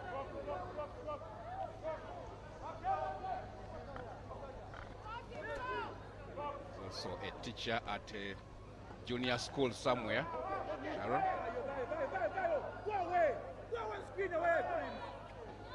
Catch and shoot. Midi doesn't fall. Instead, Ian steals. But the UPDF stopping those fast break points. Foul committed by the captain of the Tomahawks, that is Colin Mosime. Made one mistake, that was to bring the basketball down after rebounding it, and that is where Ian Luwama was awaiting it, just able to get a grip on it, snatched it out of the hands of Colin Mosime, who picked up that foul, and it's been upgraded, Michael. The referee says it will count as an unsportsmanlike foul against the captain of the Tomahawks, Colin Mosime. So for the unsportsmanship, it comes in the fact that Mosime instead pulled down the hands of Ian Luwama, meaning his intention was not to play the basketball. So upgraded to an unsportsmanlike foul. So Ian will line up at the line, take the foul shot, and also possession for his team as he stretches their lead, the JT Jaguars. Clean on the first one, but comes up short on the second one.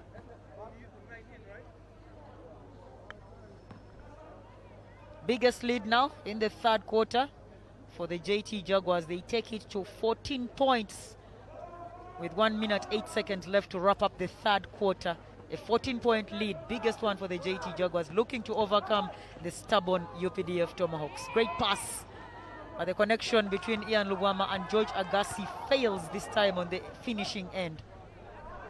Now UPDF can try and launch their assault, and so they do. That is in, but with a foul to give to match.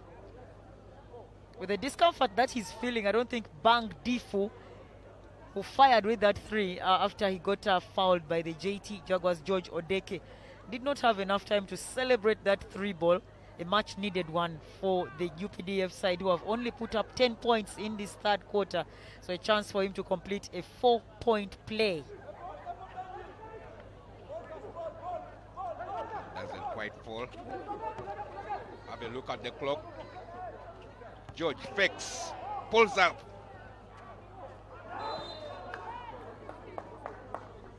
George Agassi with a violation.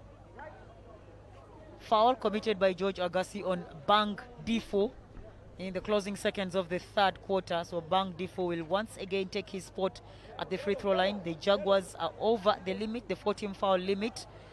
That second personal foul on their small forward George Agassi results into the 2 foul shots for Bang Difo of the Tomahawks. Bang with 3 points. His first connection was on that foul basket, the 3-point conversion. He missed a chance to finish off with the 4-point play, and he misses again at the charity stripe. 2 attempts, and none of them has resulted into a bucket for Bang Difu. They've got 3 attempts, all same results. UPDF looking to pounce. Peter Akok.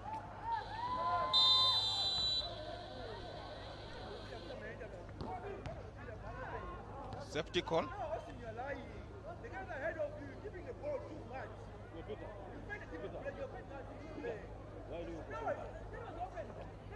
Well, looks like it's also the end of the quarter. End of third quarter. JT Jaguars will be happy with their return in this quarter. Absolutely, an 18-10 run, 18 points scored by the JT Jaguars in the second quarter. Their biggest lead, their biggest scoreline tonight, this afternoon, and that has come as a result of putting on a couple of offensive-minded players. We see them introduce George Agassi, who has turned around their offensive execution. He's slicing to the basket. His eye is on the basket all the time in the third quarter. So bringing on that arsenal of offensive players, George Christian Odeke as well, making sure that he comes to the scoring party for the JT Jaguars as they take their biggest lead this afternoon over the UPDF Tomahawks. 47-36 the separation before they play out the fourth and final quarter.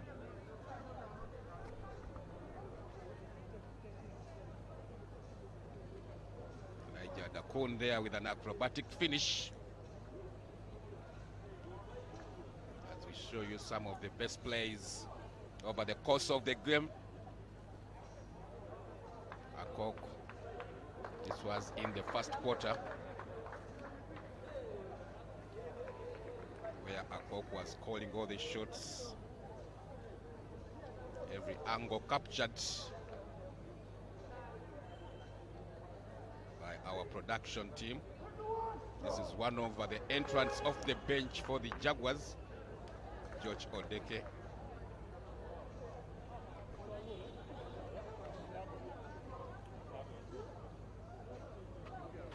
Joseph Chuma, always a willing shooter from that distance, and a good shooter at that.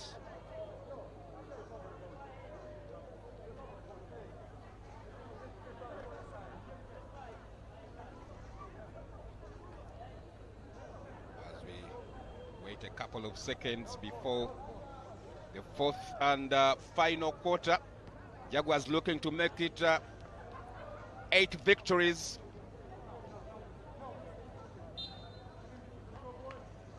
Obviously, always expected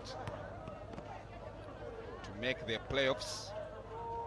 Finished second in the regular season last season, if my mind serves me right. Oh yes, that's when they met the 7th placed City Oilers.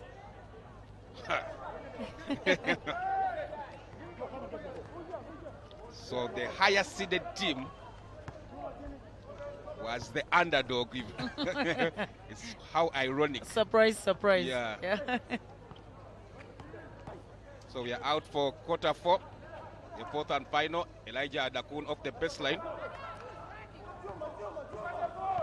Not able to connect. Peter Akok running coast to coast.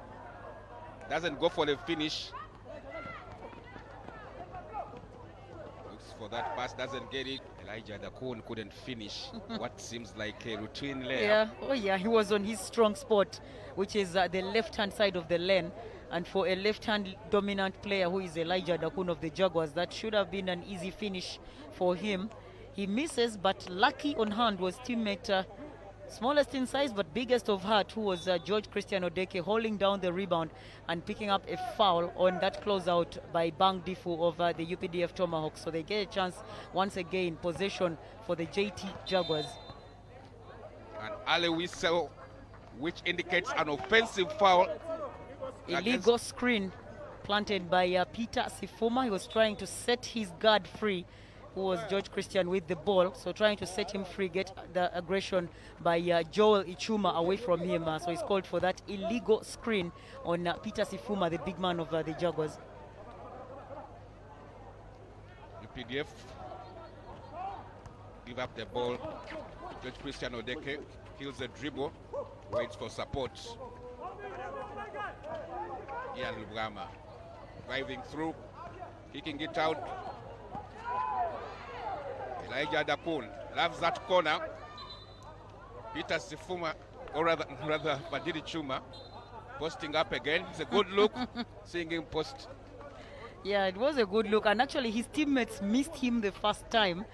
When the defense shifted, they were trying to shift into the shooter's area, who was George Christian. So they opened up the floodgates, and for Fadil Chuma, he was all alone right under the rim. They missed that the first time, and when they found him, it ended up into a travel violation that was called on the big man, Chuma Fadili. Free ball off the glass for the Tomahawks. Free ball by Ichuma Joel. A contested one, but he got it off the backboard. The highway is created for Dut Abraham. Also, he thought.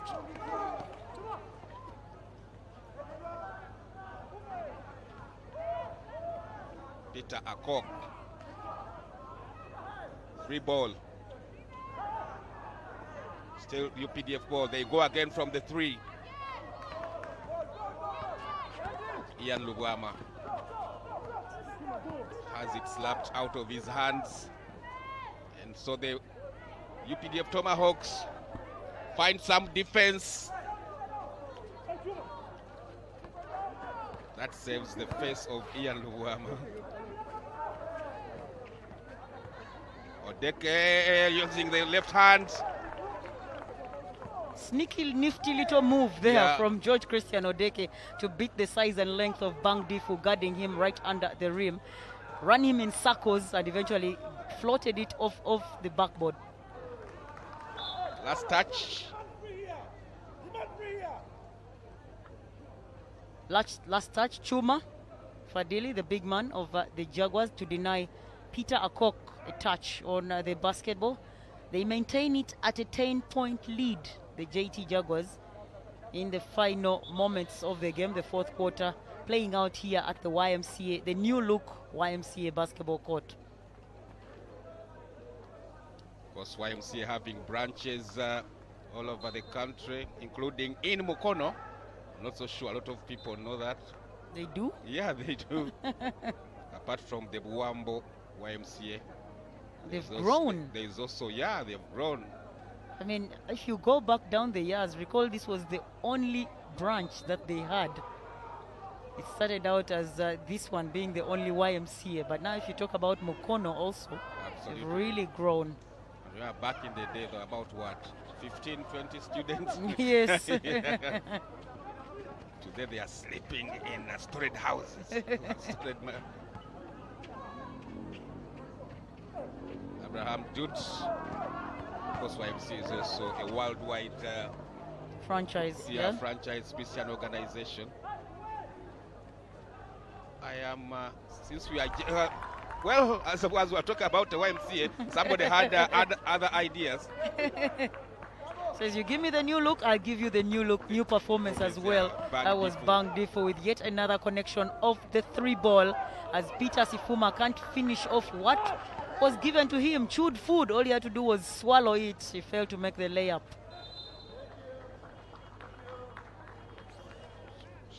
Shot 5.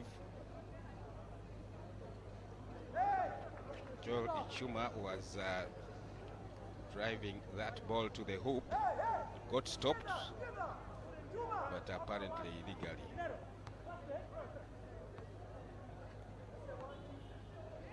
This is the move we are talking about from Joel Ichuma that left. Is that Chuma on the floor? Yes, it is. The big man of the Jaguars, Fadili Chuma, took a hit to his knee on that drive from Joel Ichuma of the Tomahawks. You can see there Fadili in a bit of discomfort and some pain as he gets the medical attention. is still on the ground. Took an impact to his knee, trying to stop the finish from Joel Ichuma. Although he was also called for a foul, blocking foul on him. As Ichuma might have a chance at taking some free throws for UPDF.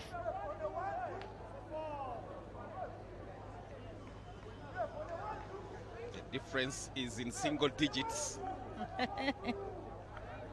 I mean, you've got to credit UPDF. They've shot 6 free throws in 3-point shots in this game. Bang Difo with 2. Joel Ichuma coming alongside him to contribute as well. Henry Okoth as well with another 3 ball. So that has kept them alive. And look at that. Attempting this time from the corner, the foul committed by Abraham Dut. The question that Vianney always asks is, are players aware of when and how to foul? And I ask you the same, Michael, is that a foul that Abraham Dut should have given? Because now it is 3 free throws. No. First of all, the scoreline is not far off. A downtown shot is not easy to execute. Just raise your hands up. We'll live with it. Yeah, already it's difficult enough to make it from a corner. Yes. I mean, a contest is good enough. Yeah, the contest is just good enough. Well, it gives UPDF a chance. 3 buckets at the free throw line, and I'm sure for Bang Difo is not going to make any errors on that line. 2 for 2 so far. 1 more to go for Bang Difo. And see the confidence with which he's taking them. Yeah, he's saying this is easy for me. I mean, I've already made 2 3-point shots, so this distance is cheap stuff. Makes all the 3. And Coach Sudi Ulanga wants to talk it over because the game is now a 5-point game. Still in favor of the Obonato. But this is a trickier position to be in with over 5 minutes remaining. Monday, Baker Chambade will be encouraged by what he's seeing from his players. His camp will be a little concerned after looking like they were pulling away. Lead going into double digits at some stage. It was double digits. It was a 14-point lead at one point. That has been the biggest lead of the ball game, and it belonged to this team in your picture, the gold and white JT Jaguars. And how they've squandered that lead is something that they are now addressing in the timeout talk. We talked about the shooting prowess of the UPDF Tomahawks that has favored them highly in this 4th and final quarter. The 3 ball for Bang Difu, the 3 ball for Marvin Baraka as well. I mean, when you shoot a 3, it cancels out a lot because unlike your traditional 2 points, that's 1 extra point. So if you lead by 14 points and your opponents make 3 3-point shots, those are already 9 shots, 9 points. Yeah, absolutely. So let's see how the final 6 minutes will pan out.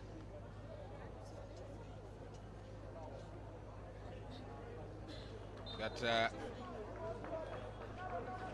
my other eye shows me that the Tomahawks actually have 45, not 44. Well, and those 45 come because Bang Difo completed all 3 foul shots, and by the time he completed the 3 foul shots, they had 42 points on the scoreboard. So Tomahawks score is 45, and that will be adjusted shortly. Joel Chuma's attempt for the 3 ball can't connect, and for the JT Jaguars, they need to slow down their offense, find some composure, find some good positioning for the easy 2 points or 3.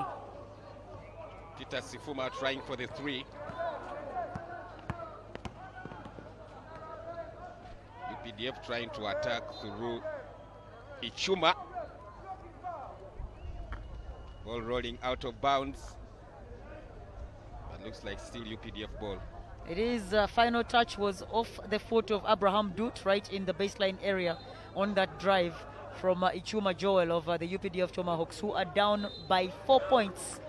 49-45 is the score here at the YMCA. 49 for the JT Jaguars, who have fouled through George Christian, and 45 points for the UPDF Tomahawks. It seems Mr. Nsimbe William, our graphics man, is a Jaguar fan. He has refused to count the other free throw for the Tomahawks. But the official score is 49-45.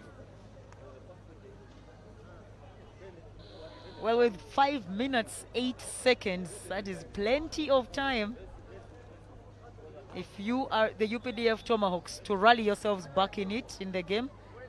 Just a 4-point differential. But also, if you are the JT Jaguars as well, plenty of time for you to restructure your offense to work in your favor, to be able to find the back of the net.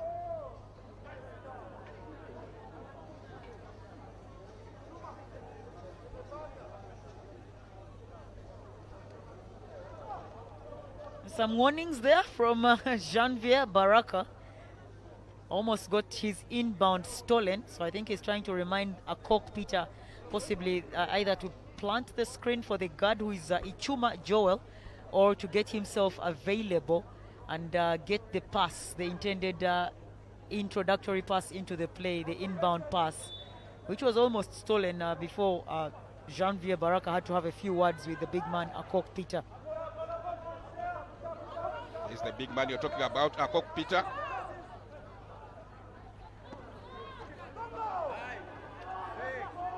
That nearly stolen. Ichuma fumbles with the ball.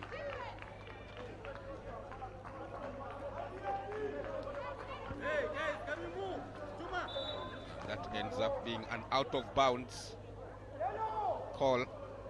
Out of bounds that comes with a foul. Referee quick to call that one. Bang Difo with a reach in just before the inbound pass into the hands of the point guard for the Jaguars, who is Ian Luwama.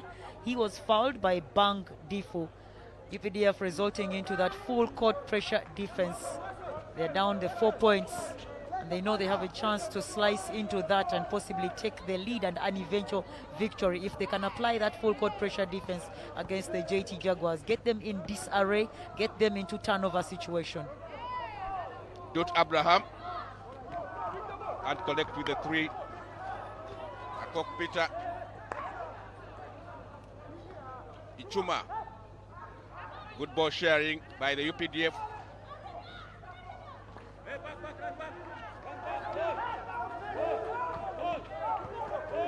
George Agassi will try to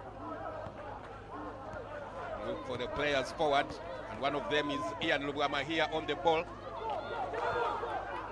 Ian blocked. Akok. Baseline jumper, good. And all of a sudden, that is 47.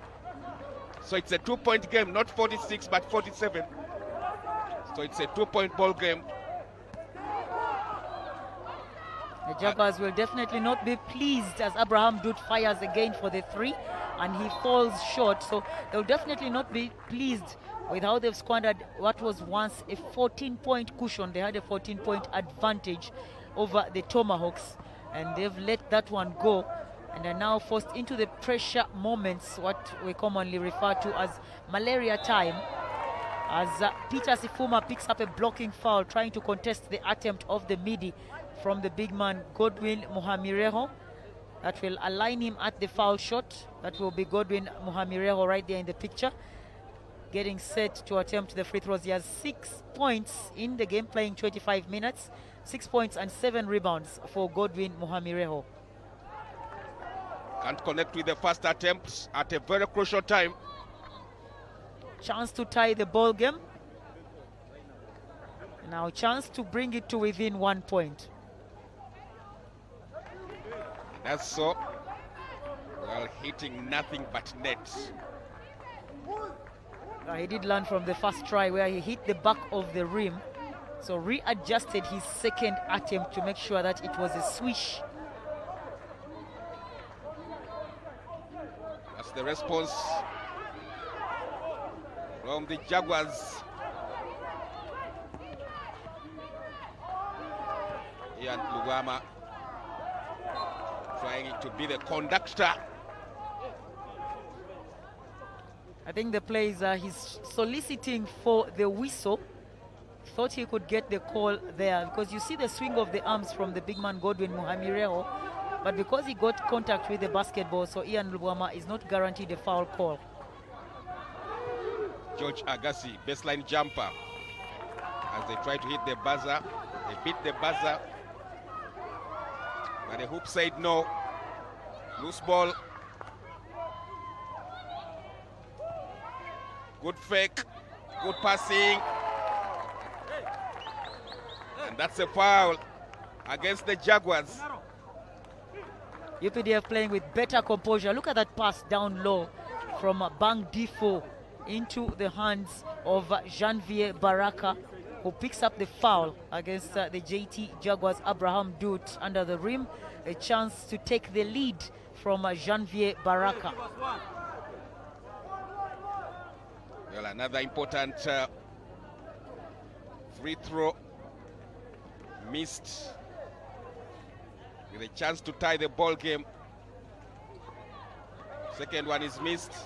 Did we jinx him? Next time we shall just have to keep quiet, I think. Look at that for a turnover. Can they be punished? No, Dut can't punish them. It was actually Gideon Kasasa, I think. No, the steal was from Abraham Dut. The lay-in was from Abraham Dut. Kasasa followed the play to try and secure maybe an offensive putback after the attempt from Abraham Dut. This is where in basketball they say they cry defense. And they did defend that well. UPDF with a chance to take the lead. Peter Akok.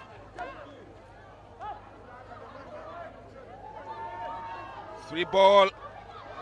Can't draw, but that shot drops.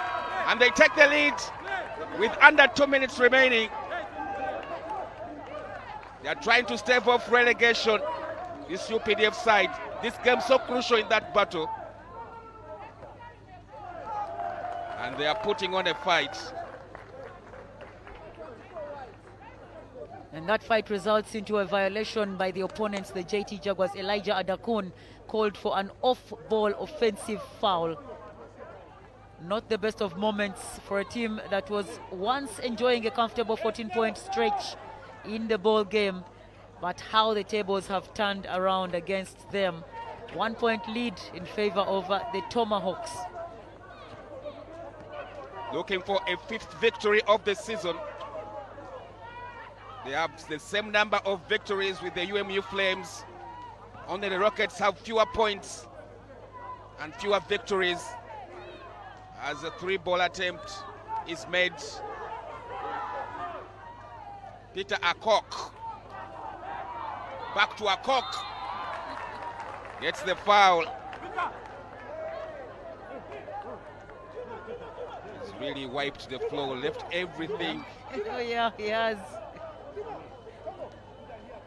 You can see so much effort from him. Yeah, showing the sense of urgency in wanting that locker room bonus, but also, Michael, like you said, wanting to stay in the top tier after just gaining promotion from Division 1 last season. They want to stay, and a win this afternoon means that they've upped their chances of staying in the NBL. They avoid getting relegated once again. They avoid the red zone, which is teams that finish in the 11th and 12th position are the teams that will go down into the Division 1 next season. And UPDF are 11th as we speak. Call for a timeout from Coach Sudi Ulanga.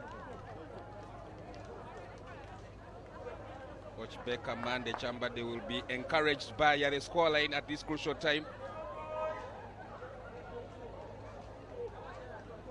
It is a 2-point lead for the UPDF Tomahawks against the JT Jaguars, and I think it has been an undoing of this team, the JT Jaguars. They've had 4 possessions where they had easy looks, and see all it needed was the simple finishes. Case in point, the last steal by Abraham Dut went the long haul. Absolutely. That should have been a basket. And you know, every time you score, it deflates your opponent. But the Yeah. fact that he didn't score, then the UPDF side responded on the other end through Godwin Muhamireho. That's when they took the lead. Because at the time it was 49-48. So had Abraham Dut laid it in easily, it would have been 51-48, and maybe they would have played pressure defense and denied Godwin a chance to give his team the lead on that put-back bucket.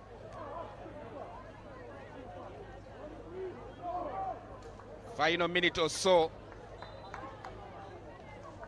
and they hang on for a crucial victory in their battle for survival. Or will there be a response from this team, from Chira?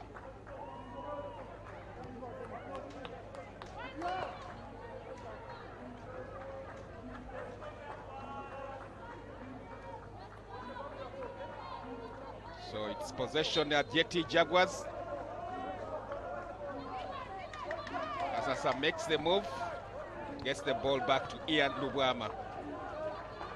Dut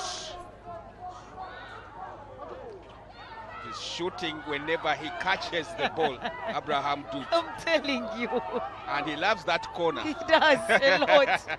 And for me, I still say the distance as Ian Lubwama brings things back squared on that bucket, 51 apiece. I still say the corner, the distance is quite different from the 45 or top of the key. Absolutely. Meanwhile, Peter Akok, again being tormentor in chief for this Jetty Jaguars side. The Tomahawks playing it smart, did not wait for the seconds to run down on the clock. They had a quick inbound after the mid-range from Ian Lubwama of the Jaguars. Quick inbound, and that resulted into a foul, blocking foul on Peter Akok, who has led the scoring this afternoon for the UPDF Tomahawks. He has 13 points, 11 rebounds, and counting, because he's yet to make another of those foul shots. Well, if they're to get something, the UPDF Tomahawks from this game, a lot of the credit will go to this man. Yes, 100% agree with you. 2 for 2 from Akok. Peter gives his team back the 2-point lead they had secured earlier in the game.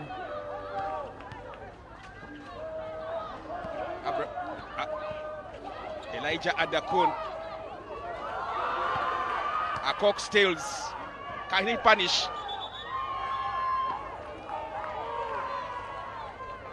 Well, he will not be happy with that call. He's been called for a travel violation instead.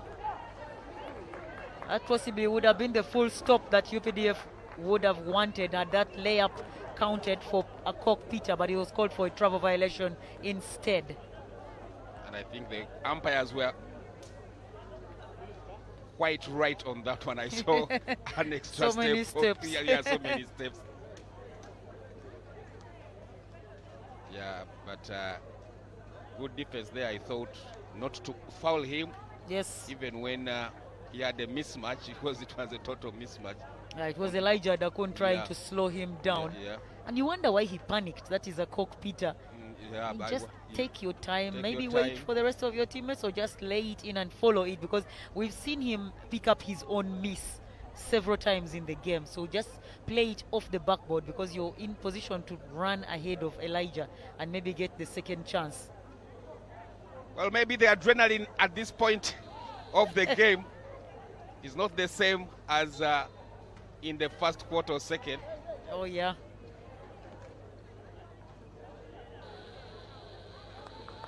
So this camp listening to the coach's instructions.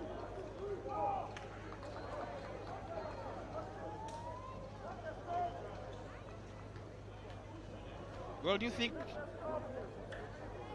George Christian Odeke could have had a contribution ahead of, maybe they are used interchangeably at this stage of the game?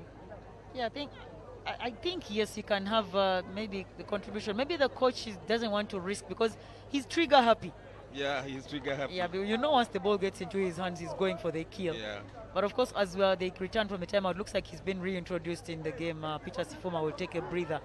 So George Agassi has been reintroduced because of that trigger-happy character that we know him for. So maybe that's what Coach Sudi Olanga is looking for. But well, Michael, I mean, you can credit UPDF. They've limited the Jaguars to only 4 points in this fourth quarter. We are closing it out with 29 seconds left. They've gone on a run, 17 points in the fourth, the Tomahawks. Chance to tie the ball game. That doesn't drop. A cock gathers. UPDF will try to look for some fast break points. A quick whistle there. That should be a foul, and it's clearly indicated there by Elijah Adakun. Missed the interception on the long pass. Ended up holding the hand of Ichuma Joel of the UPDF Tomahawks. Another timeout taken in the final seconds of play. But for Tomahawks, I guess they've done the job, done the work, picked up the locker room bonus with just 15 seconds left. All Joel Ichuma has to do is make one of two at the most. Yeah, that gets in through that slightly torn net of the YMCA. It's tickling you a lot. Eh? You want it fixed. Yeah.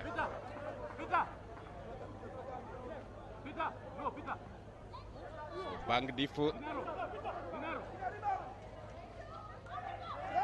misses the second, nearly put back. That doesn't go down. Ian Luama goes for three for the win. Actually for the tie. Another whistle. UPDF looking to get over the line and pick up a fifth victory of the season. And sportsman foul awarded to the JT Jaguars. That hold on the wrist of the referee is the signal to indicate a holding foul and sportsman foul. So there will be no need for the Jaguars to line up in the box out positions as Joel Ichuma back at the line to take the two foul shots on the unsportsman foul call. Fans enjoying this streak of a Navy game. Of course, some of them are players that played earlier on in the morning. That picture is for the lady team of this green side, the UPDF Lady Tomahawks, also walking away victorious earlier over the Angels. So they are just waiting it out to celebrate with the gentlemen, the Tomahawks, who have rallied themselves back from a 14-point deficit back into the game, not just into it, but with a chance to win it all. The chance to stay up in the division. Peter Akok forces a foul. I see one of his teammates demonstrating against something. Maybe to Akok. make the pass quickly, avoid the foul. Maybe. Let the clock run. Let the clock run. Because once you allow the foul, even your opponent is stopping the clock, giving themselves time. They are buying time. That's the JT Jaguars. So if you can just play the passing game, that shelves off the seconds on the clock, and you can eventually get the sound of the final buzzer. Oh, I get the logic. Yeah. Some players will try to get a foul. Well, Akok is confident in his capabilities. Yeah. He must have reassured Baraka that, you know what, I got this on the line. Yeah. Clock or no clock stoppage, I'll make the foul shots count. Hope I haven't spoken too soon. Yeah, he's closing the deal that comes up short on the second free throw. But good recovery. Now this is about to seal the deal though. Good block from George Agassi, but the clock is expiring. And ladies and gentlemen, it is an end of game. The Tomahawks still hanging there to avoid relegation. On the first attempt. This victory came from far. Yeah, it did. They trailed by a big deficit.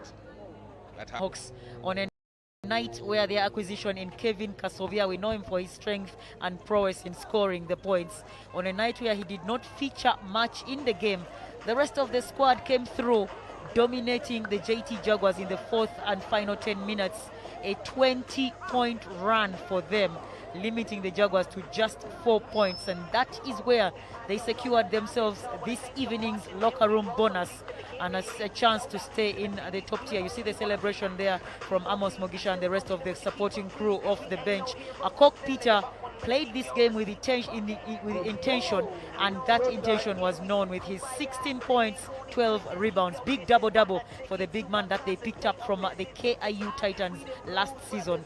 He was the only one in double digits, but that did not matter because they had 9-10 players contributing onto this 56-point mark that they put up against the JT Jaguars. 56-51 the final score. They defeat the Jaguars, the UPDF Tomahawks. And as for you, the UMU Flames will have to deal with it because your rival has won today. The mantle now, or the baton has been handed over to you. And so, ladies and gentlemen, from our entire crew, we want to say the next game is Raise Life against the Kampala Rockets, but we would run out of broadcast time. We shall be leaving you some of the best images. On behalf of my entire team, I want to say keep it NBA Sport. And may you enjoy the rest of the evening.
Another bucket for UPDF, extending their lead to 3 points. Chuma working his way. Nice footwork. Now the Jaguars can try a quick offense here, which is finished off brilliant. Mid-air, he releases it high off the backboard, takes his tally to 8 points. They could be punished again. Georgia Deke with a clean. UPDF can try and launch their assault, and so they do. Him chewed food, all he had to do was swallow it. He failed to make the layup.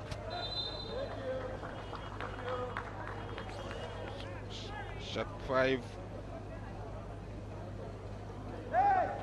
Joel Ichuma was driving that ball to the hoop, got stopped, but apparently illegally.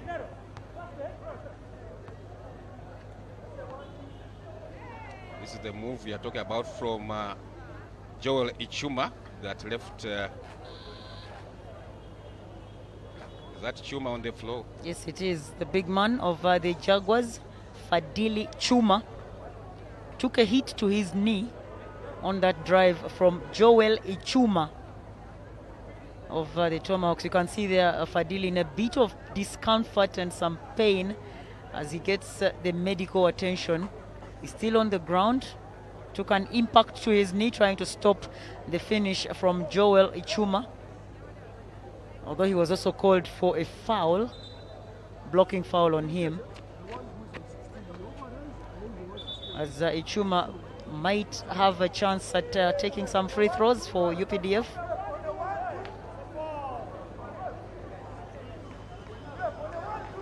The difference is in single digits. I mean, you've got to credit UPDF. They've shot 6 free throws in the, 3-point shots in this game. Bang Difo with 2. Joel Ichuma coming alongside him to contribute as well. Henry Okoth as well with another 3 ball. So that has kept them alive. And look at that. Attempting this time from the corner, the foul committed by Abraham Dut. The question that Vianney always asks is, are players aware of when and how to foul? And I ask you the same, Michael, is that a foul that Abraham Dut should have given? Because now it is 3 free throws. No. First of all, the scoreline is not far off. A downtown shot is not easy to execute. Just raise your hands up. We'll live with it. Already it's difficult enough to make it from a corner. Yes. I mean, a contest is good enough. Yeah, a contest is just good enough. Well, it gives UPDF a chance. 3 buckets at the free throw line, and I'm sure for Bang Difo is not going to make any errors on that line. 2 for 2 so far. 1 more to go for Bang Difo. And see the confidence with which he's taking them. This distance is cheap stuff. Makes all the 3. And Coach Sudi Ulanga wants to talk it over, because it's the game is now a 5-point game. Still in favor of the Obonato. But this is a trickier position to be in with over 5 minutes remaining. Wande Baker Chambade will be encouraged by what he's seeing from his players. His camp will be a little concerned after looking like they were pulling away, lead going into double digits at some stage. It was double digits. It was a 14-point lead at one point. That has been the biggest lead of the ball game, and it belonged to this team in your picture, the gold and white JT Jaguars.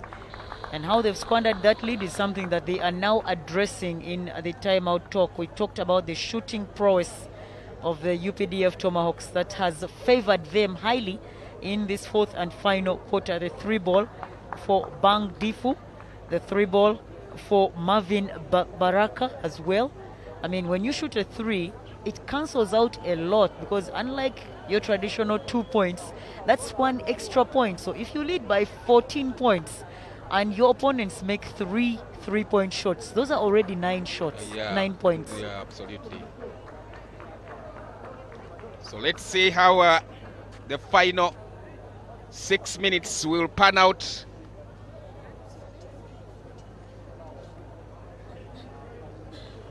But my other eye shows me that the Tomahawks actually have 45, not 44. Well, and those 45 come because Bang Difo completed all 3 foul shots, and by the time he completed the 3 foul shots, they had 42 points on the scoreboard. So Tomahawks score is 45, and that will be adjusted shortly. Joel Chuma's attempt for the 3 ball can't connect, and for the JT Jaguars, they need to slow down their offense, find some composure, find some good positioning for the easy 2 points or 3. Peter Sifuma trying for the 3. UPDF trying to attack through Ichuma. Ball rolling out of bounds. But looks like still UPDF ball. It is final touch was off the foot of Abraham Dut right in the baseline area on that drive from Ichuma Joel of the UPDF Tomahawks, who are down by 4 points. 49-45 is the score here at the YMCA. 49 for the JT Jaguars, who have fouled through George Christian, and 45 points for the UPDF Tomahawks. It seems Mr. Nsimbe William, our graphics man, is a Jaguar fan. He has refused to count the other free throw for the Tomahawks. But the official score is 49-45. Well, with 5 minutes, 8 seconds, that is plenty of time if you are the UPDF Tomahawks to rally yourselves back in the game. Just a 4-point differential. But also, if you are the JT Jaguars as well, plenty of time for you to restructure your offense to work in your favor, to be able to find the back of the net.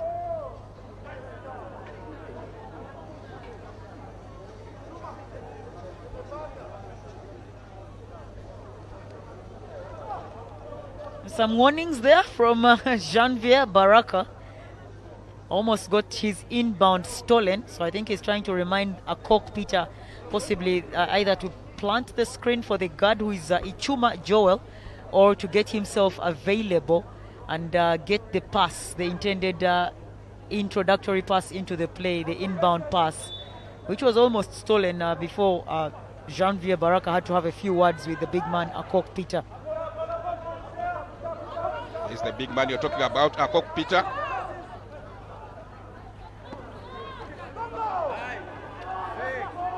That nearly stolen. Ichuma fumbles with the ball.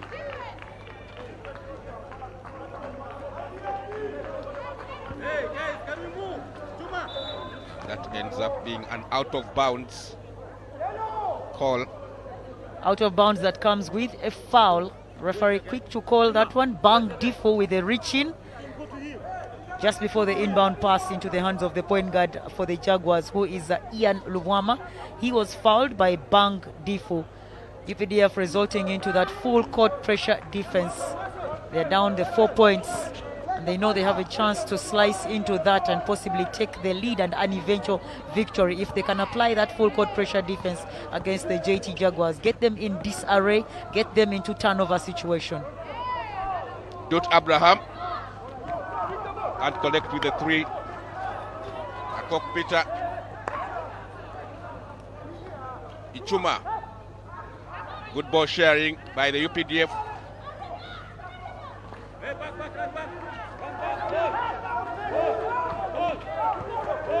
George Agassi will try to look for the players forward, and one of them is Ian Lugama here on the ball. Ian blocked. Akok. Baseline jumper, good. And all of a sudden, that is 47. So it's a 2-point game, not 46, but 47. So it's a 2-point ball game. The Jaguars will definitely not be pleased as Abraham Dut fires again for the 3.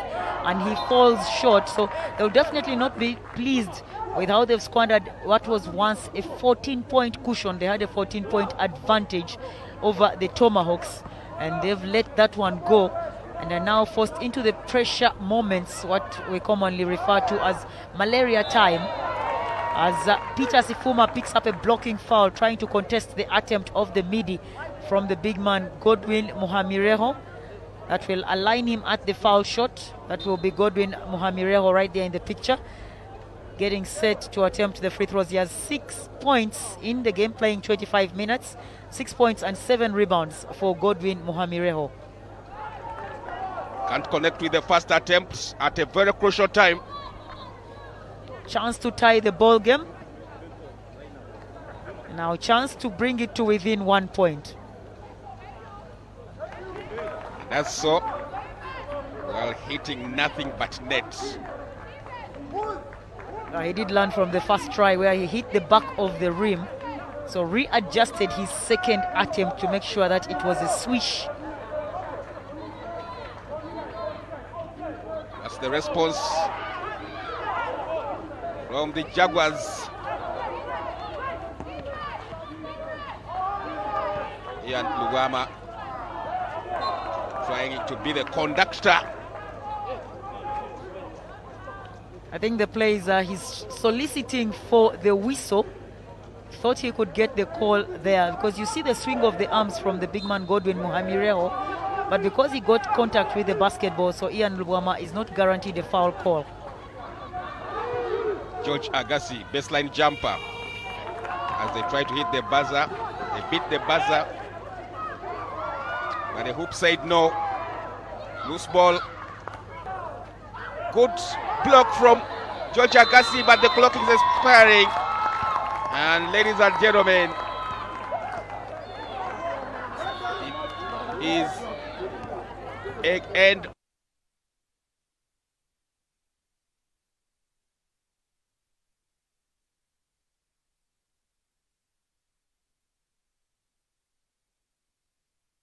Ateng, he sees her potential and is trying to tap into it. That's a good. She plays as a power forward. If you put her against Anyango Matrina, yeah. As Ruth Letaru found good put. Antume now. Stella Maris thought about the three, but then she leaves that to UPDF Lady Tomahawks. Kakai picking the rebound and the back. What they bring during that post-season run, the team that turns it around. But so far it looks like UPDF has taken that locker room bonus this afternoon. Good drive in there by Rita to try and be cool and collected. And the attempt was from Kushnakazi. Yeah. Namatovu Joan from downtown, and it's a three that's